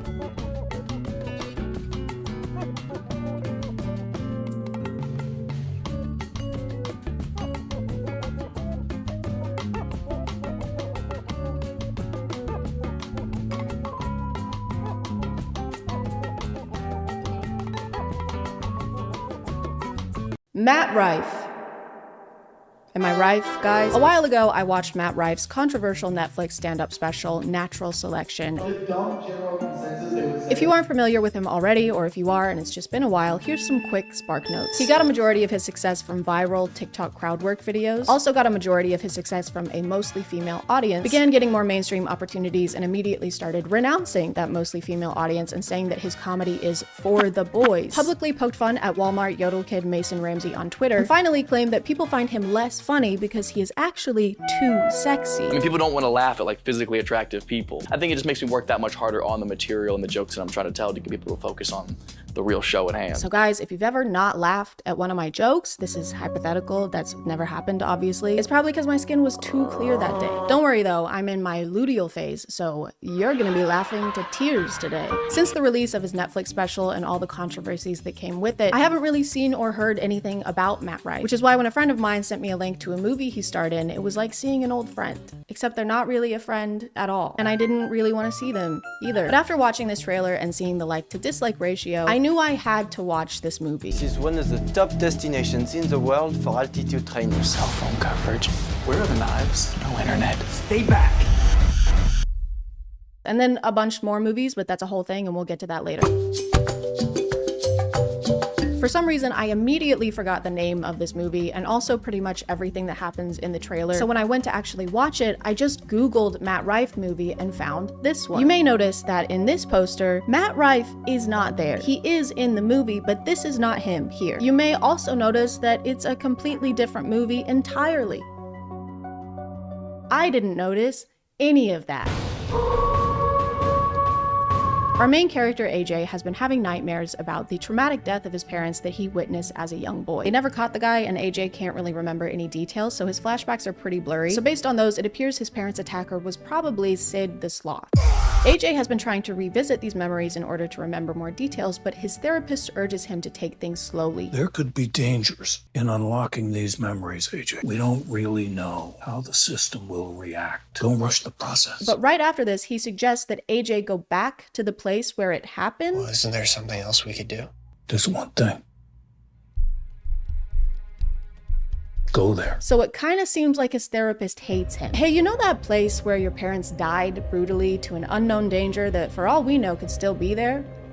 I think you should go there. I think you should take your wife with you. I think you should take everyone who means anything to you to Murder Mountain, in my professional opinion. AJ immediately begins planning the trip, which couldn't come at a better time because his wife has some wonderful news to share with him. And now we will have a family of our own.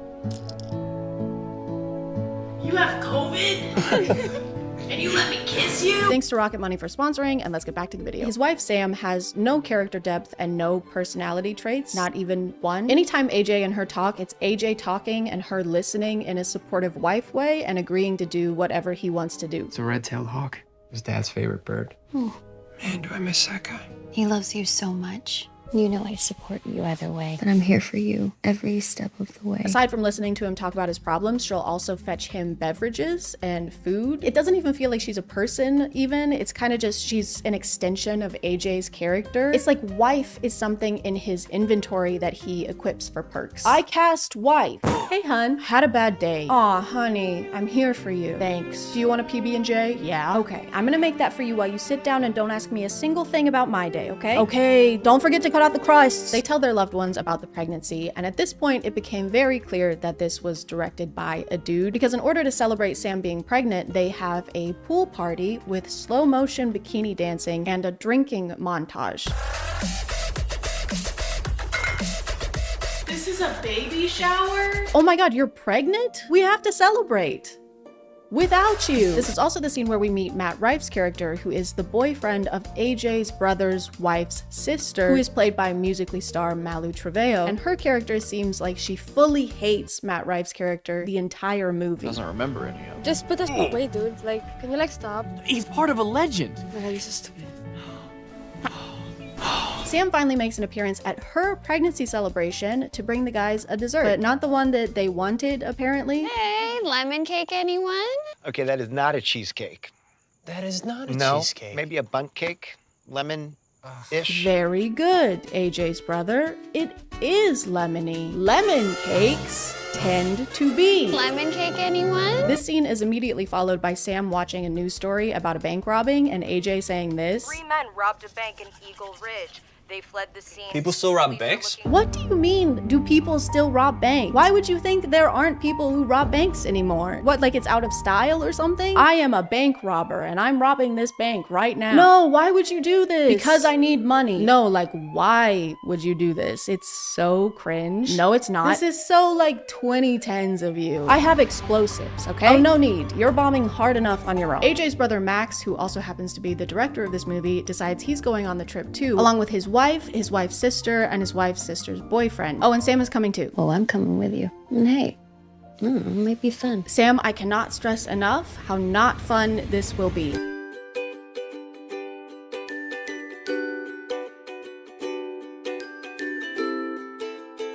Why is this shot so long? Why does it go for so long? On their way to the mountain, they drop their dog off with their cousin, and there's a good 30 seconds where it's trying to escape. Yes. What's up, cuz? So, looks like a real family event. Should I go check it out? Hey, let that dog go. I'm no body language expert, but his body does not want to be here. While they're hiking up the mountain, they run into a couple leaving, and they literally try to warn them not to go up. I'm gonna be honest, I don't think you should go up there. It's pretty shady. I mean... Yeah, we were hearing all kinds of weird noises. I don't know. You think the woods are pretty shady? Yeah. It's full of trees. There's gonna be shade. Yeah, we're not too worried about it. See, we brought these 2 guns, and they're good to go. Did they just tell Matt Rife to be himself? Danny Trejo is also here. He and this guy are the ones who robbed the bank, and they're on the mountain trying to flee. And none of that matters. I can't stress enough how little this plotline matters. The most important thing is that every time he comes on screen, there's these 4 ominous guitar notes that play.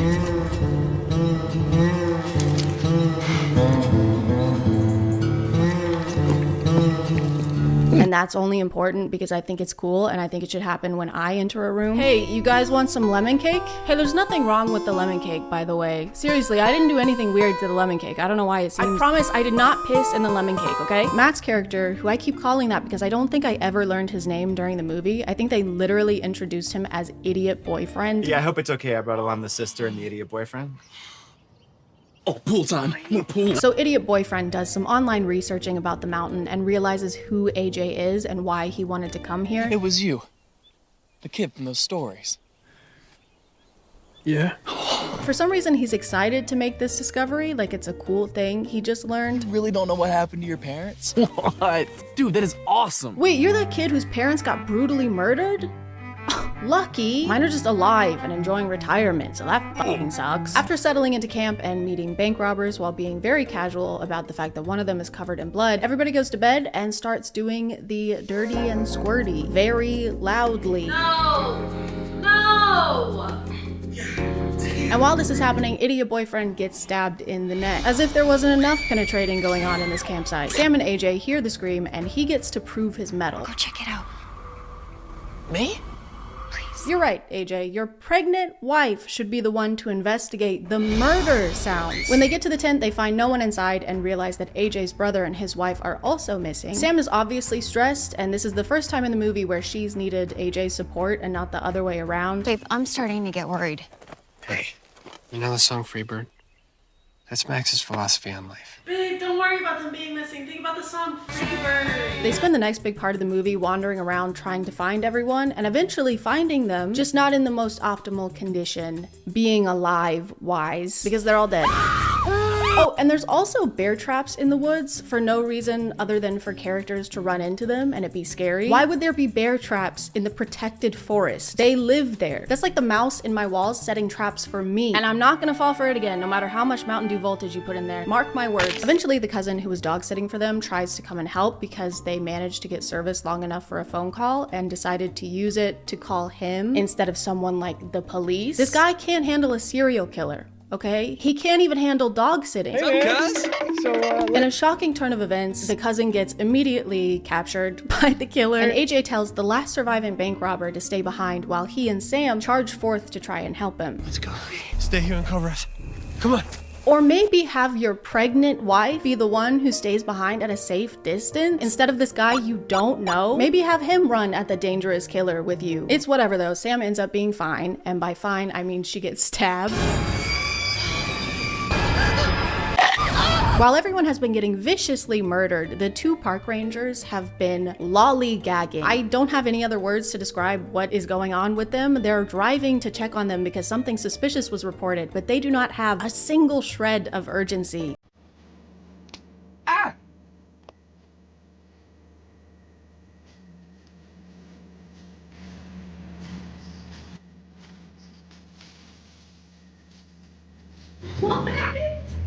What are they doing? Sam is losing a lot of blood, so AJ tries to keep her from passing out by describing their bed at home to her. Keep those eyes open, baby. Just picture it, okay?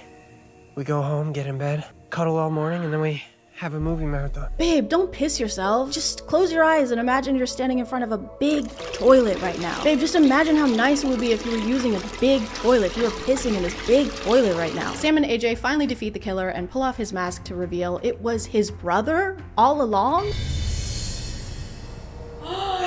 Hey, little bro. You're telling me this was fake?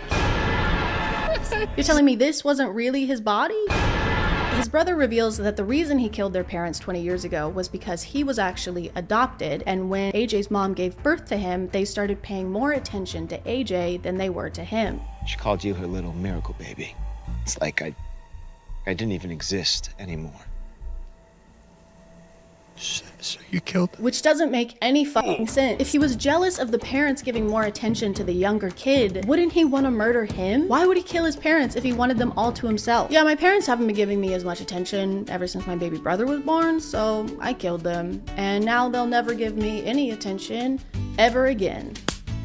Problem solved. They end up having a tussle on the cliff where their parents died, and during that, his brother also falls off the cliff to his death. And that's actually a great way to bring this all full circle. He ended their parents' lives here 20 years ago, and now karma has caught up with him and he meets the same fate. Except that's not the ending. Instead, we jump forward like a year. They've had the baby, they've returned to normalcy. How do you feel otherwise, AJ? I'm doing great, Doc. Still no setbacks. All of your friends are dead. And then his brother just shows up again, alive. Hello, Sam. AJ says he sees him driving past while he's on the way to a business trip, but I think they forgot to film the actual shot of the actor, so it's just this. We could get a chalupa. What's happening? What's Hey, you see that guy driving? What? So they turn around and go back home with the least amount of urgency possible.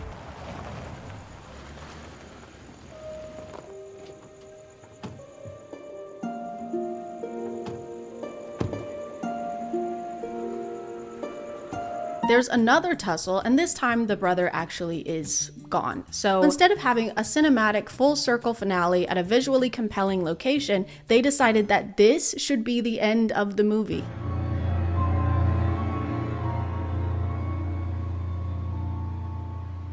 That's the end? Not only were the last 20 minutes of this movie completely pointless, but I started to pick up on something very strange. Notice how we haven't seen any alien spacecrafts in this movie, or how not a single person has rode a bike, ridden a bike, rided a bike. It suddenly hit me that I had watched the wrong movie and that the last 2 hours of my life had been a complete waste.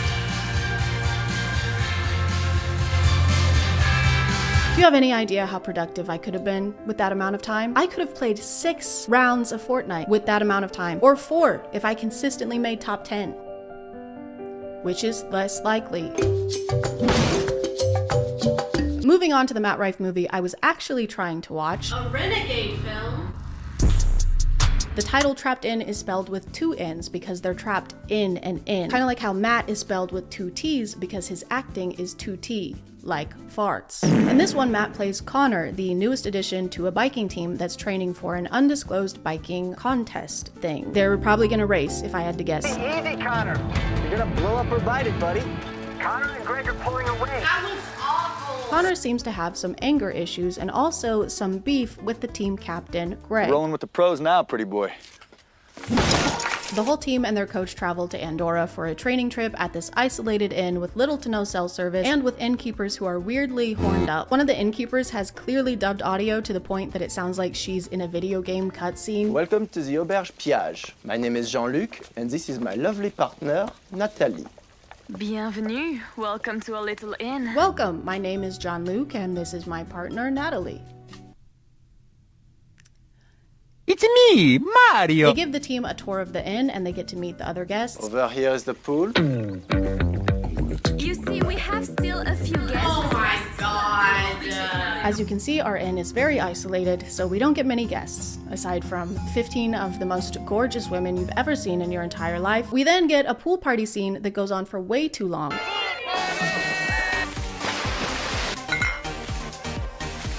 Lasting for over 2 minutes may be a good thing for Matt Rife, but it is not a good thing for a montage. I also want to point out that this is the second Matt Rife movie I watched, and this is also the second time there's been a pool party with women in bikinis dancing with each other. What a weird coincidence that I'm sure won't be repeated at some point in the future.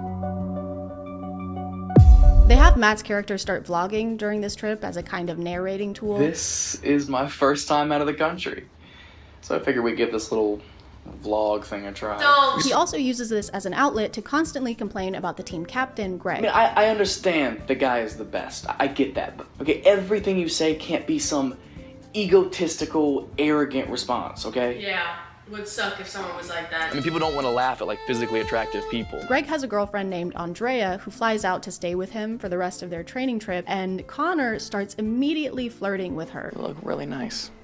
Okay, weird. At least now I know why he never shuts up about you.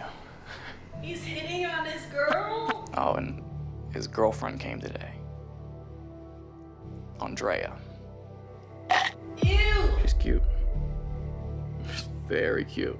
Ugh. On their first day of training, Greg crashes his bike and gets injured. Oh man, this is gonna ruin the tour.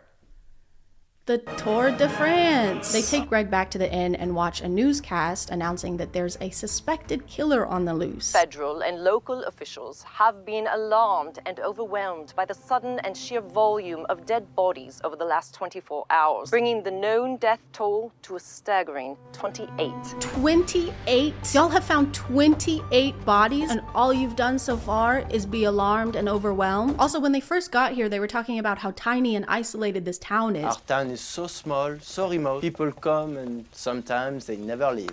Yes. So 28 people has to be like half the population. Investigators don't foresee an end to this killing spree until the killer or killers is caught. So true, bestie. We don't know a lot about what's happening, but we do know that it's going to keep happening until it stops happening. And that is on God. But this somehow gets even more confusing because later that same day, they get another newscast saying this. What just hours ago was believed to be the work of a serial killer is now being described by health officials as some sort of virus. Virus. What? This is insane. How could they possibly suspect a serial killer if it was a virus killing all these people? You're saying they kept finding bodies with no external wounds and never considered it could be anything else? Do they even know what a serial killer is? I'm very sad to announce that this man is dead. By serial killer. What? Who's the killer? A very deadly virus. Wait, but you said it was a serial killer. I've named the virus serial killer. Why? Because it's caused many deaths. Is this a joke to you? No, I am taking this very serially. The virus is not your typical kind of virus, though. It's one that you can actually see. Sometimes it's a mist, and other times it's a humanoid fog cloud with limbs that can grab people and also make them vape.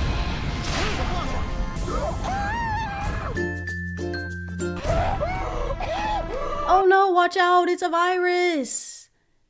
It's gonna make you lit as hell. They stay in the inn for weeks waiting for some kind of news that it's safe to go out or that the virus has been contained, during which Connor keeps making vlogs that are usually spliced with him doing workouts furiously. I'm losing my shit.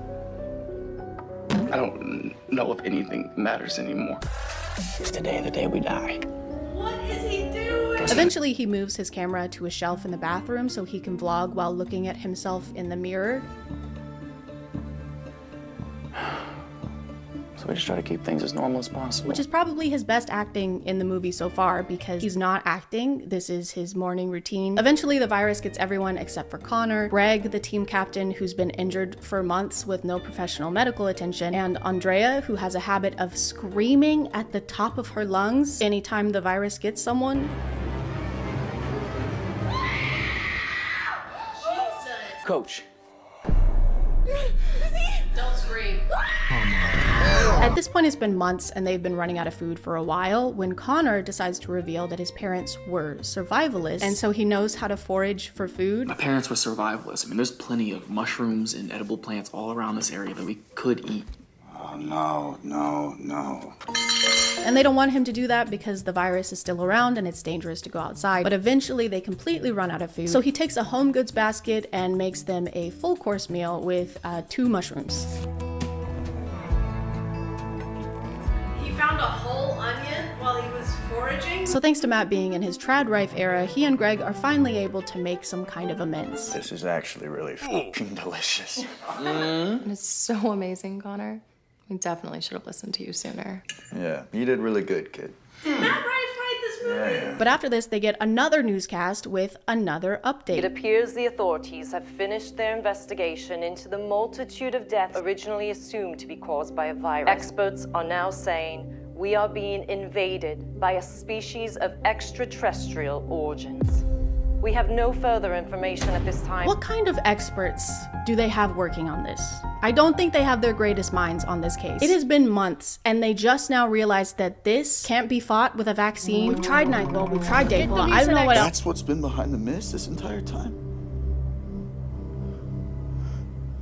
Fucking aliens? Well, no one said you have to do that. I really don't know how Greg has made it this far, because again, he's had open wounds on his back for months. And that's fine. He's gonna be fine. As long as he likes having sepsis. Oh my god, sepsis? What are you doing on my back? Killing you slowly. Oh no, I'm stuck. Sepsis? That's the muscle atrophy setting in. And I get a trophy? That's so sick. Unfortunately, Greg does not make it for much longer. It could have been his injuries. It could have been eating mushrooms given to him by a frat guy. He gives Connor a whole speech about how he's gonna have to be the one to take care of Andrea, and basically gives him his blessing for them to be together. I know how you feel about her. It's okay. It's okay. I promise. It's kind of like he bequeaths Andrea to Connor like you would a family heirloom, like a piece of furniture. And that's the most romantic thing you could do. We skip forward 2 more months and Connor is asking himself the really important questions, like how long am I supposed to f***ing wait before I make a move on this grieving woman? I felt this way about her since literally the day she got here. How long until I'm supposed to make a move? What? That's what you're worried about right now? He also thinks that he and Andrea were destined to be together. Trying my best to take care of Andrea, but it just doesn't feel right. I know it sounds corny,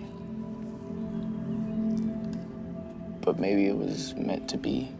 Tell me that's coincidence that we're the last 2 left. Hey, I know your partner just died or whatever, but have you ever considered that was supposed to happen? Have you ever thought about how maybe it's good that that happened so that me and you could bang? So maybe he just needed to get out of the way. Maybe it's good he's not around anymore. The last 20 minutes of this movie are dedicated to Connor and Andrea ending up together. He makes a move by cooking her a romantic dinner of spaghetti noodles and meat sauce that he foraged in the woods. Well, this looks amazing.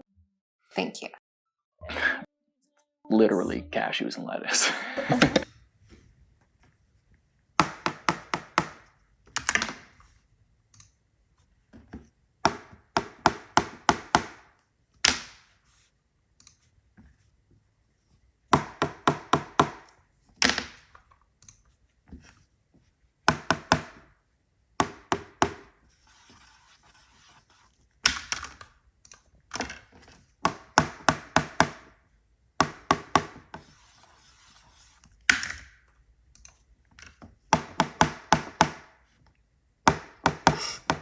They spend the night dancing and smooching and kissing. Those are the same, the last two were the same thing. This is crazy.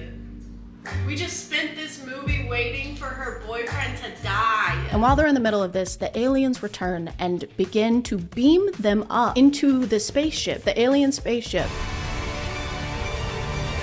But then they stop doing that. They change their mind. They decide against it.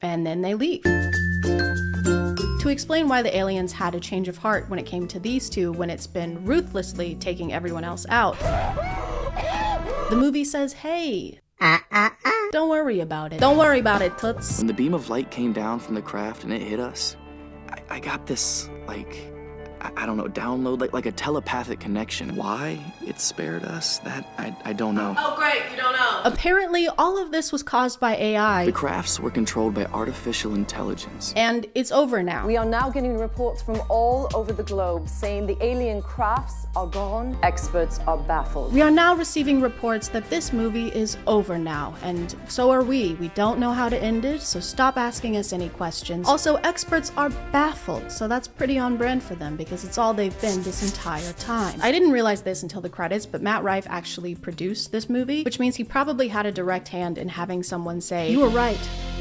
You've been right this whole time. We should have listened to you sooner. Promise me when I'm gone that you'll sleep with my girlfriend. After this, I thought I was done with Matt Rife movies until my friend sent me another Matt Rife movie on Tubi. If I can even call them that at this point, these are not the actions of someone who wants me to thrive. Could I have stopped after Trapped In, since it was the movie I meant to watch and there was more than enough material in there to make a whole video about? Yes. But now I had seen 2 of them and I started to wonder, did I just get unlucky? Or is every Matt Rife movie terrible? I had to watch this movie multiple times because the first time I watched it, I was trying not to throw up. Not because of how bad the movie is, but because I was drinking a couple glasses of Josh wine and immediately got so sick. So I don't recommend that wine, and I don't recommend this movie. Guys, if I had $1 for every Matt Rife movie that starts with a guy recounting a traumatic event to his therapist who wears glasses and has plants behind him in order to remember more details about said traumatic event, then I would have $2. And I couldn't afford a carton of eggs. This guy is named Wayne, and he's actually not our main character. In fact, he's not in this movie at all, really. All the movie really wants us to know at this point is that Wayne is in a psych ward and has been since he was humiliated and bullied by a group of kids from his high school. Oh, and they also want us to know that he hit someone in the head with a food tray. I love that the sound effect sounds like he hit them with a concrete block, but when he tosses it down, it's the thinnest, flimsiest plastic. The main characters of this movie are actually the high schoolers who did this to Wayne. That's right, we get to spend the whole movie with the bad guys. Everyone in the friend group is an influencer or an aspiring one, so they're all trying to get to 500K on InstaTalk by doing things like this.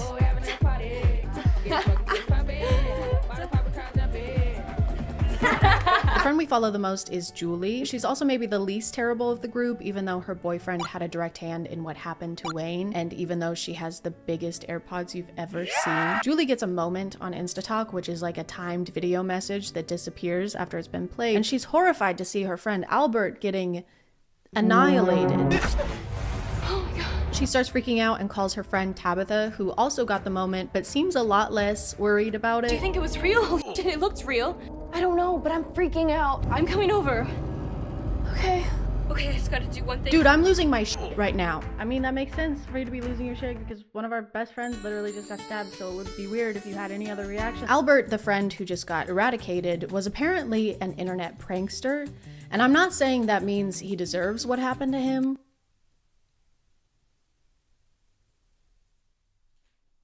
I'm not saying that. Because Albert is known for doing some pretty over-the-top pranks, they don't really do anything about the fact that they saw this video. It takes them an entire day to even try and call him, and when Julie suggests it, her boyfriend acts like she's crazy. Should we call him? Call him? Yes. Be serious. This is an emergency. We need to call him. Call him? It's 2021, okay? We don't call people unless it's a matter of life and death.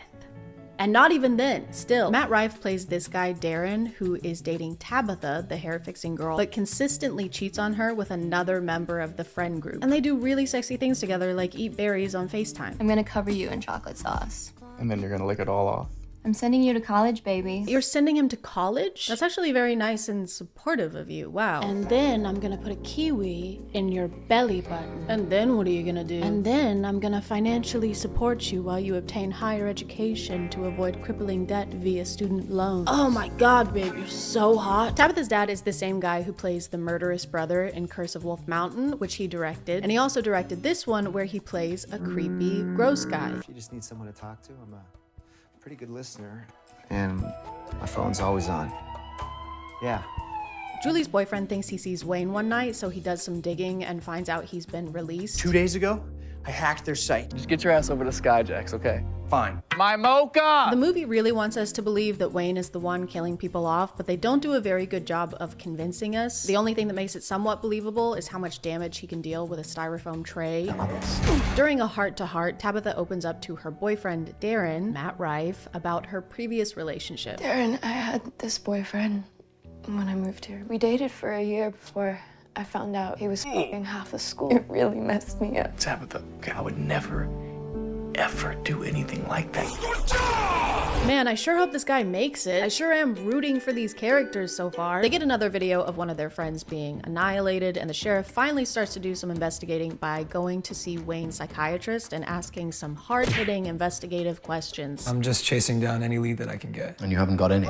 Doc, why are kids today so casual about telling the whole world, total strangers, what they're up to at any given moment? Hey dude, you have to pay for a session just like anybody else. You can't just come in here pretending to investigate a murder and then start asking him about your incomprehension of the youth. I mean, it all just seems to be so damn stupid. I can stop you there, Sheriff. Yeah, you should stop him there until he writes you a check or something. Damn. This is clearly one of those social media bad movies that was made by somebody who needed their kids' help to make their Facebook account.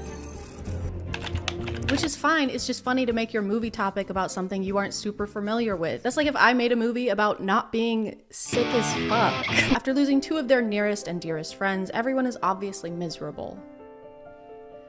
Lee in need of a pool party. I cannot make this up, guys. There is another pool party montage in another Matt Rife movie. That's 3 for 3 Matt Rife movies. That's all. If I had $1 for every time this happens and $1 for every time a guy opens up about his past trauma with the psychiatrist with the glasses and the plants behind him, then I would have $5. And I still couldn't afford a carton of eggs. The movie also seems to want us to believe that Beth, the girl Darren is cheating on his girlfriend with, is the reason he's cheating on his girlfriend, as if he's not actively making the choice to do so. I care about you, okay? We've had a lot of fun, but I don't want to do this anymore. I don't know how much more obvious I could possibly be. I don't know, man. Maybe by not going with her to her house? Maybe by not cheating on your girlfriend with her for all this time? For this whole time? I know I came over here and I started making out with you, and also some of our clothes are off, but I don't want to cheat on my girlfriend. Why would you possibly think that? They eventually explain what happened with Wayne to Tabitha because they still believe it's him doing this to their friends. The whole thing was live streamed and filmed with multiple cameras, including the ones held by Julie's boyfriend and Darren. Also, Matt Rife almost trips here twice. Please be careful, Matt. The ground is rife with shrubbery. Julie tries to get rid of Tabitha's suspicions that Darren is cheating on her by saying he would never do that because she's super hot. He worships you.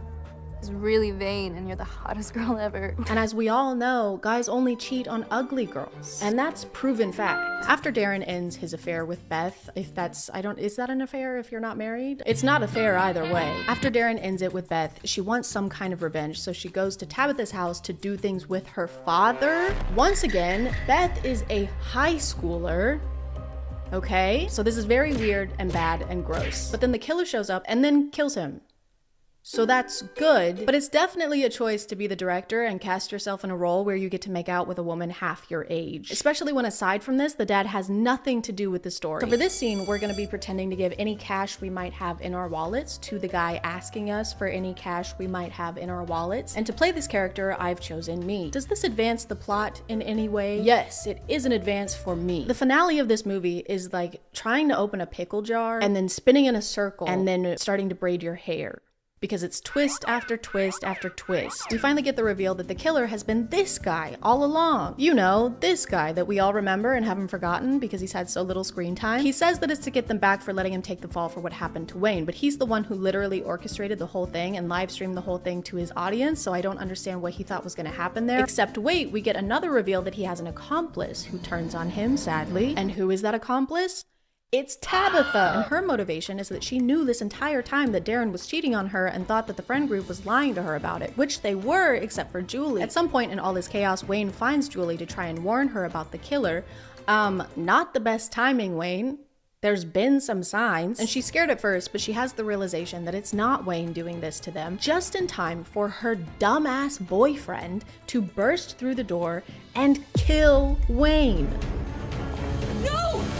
They made his life miserable, and then you have him die at the hands of the guy who did the life miserabling. And what's even worse is that the only two people to survive after defeating Tabitha are Julie and her dumbass boyfriend. That's right, Jeremy makes it out of this alive. Isn't that amazing news? Doesn't that feel right and good and balanced and balanced? They even get a happy romantic ending scene together.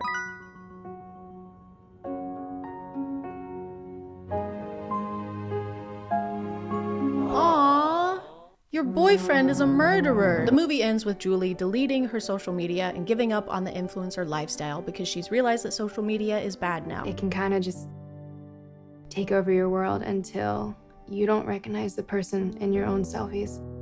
That's actually really messed up, guys. She can't even recognize her selfie. So she sets her phone down, joins hands with her only surviving friend, and gallops into heaven, into a light bulb, perhaps. I don't know why it's so overexposed here. Maybe it's to signify how bright life is after all of your closest friends are dead. They have another twist that the psychiatrist was actually the one behind all of it, but I don't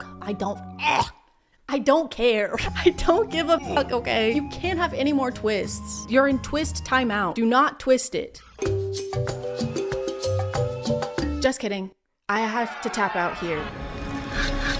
It's about an old comedian meeting a young comedian who's also a Matt Rife and also is a vampire, and he has a terrible accent the whole time. I am Ethan Barr, and I am a vampire. Welcome to my home. It's incredible. Enthralled. You both could make it. And it's really bad. And I tried to watch it after Deathlink, and I was so sick from the Josh Wine and so sick of watching Matt Rife movies, and I had to give up, and that's okay. I know my limits, and it happens to be 3 push-ups, 3 glasses of Josh Wine, and 3 terrible Matt Rife movies.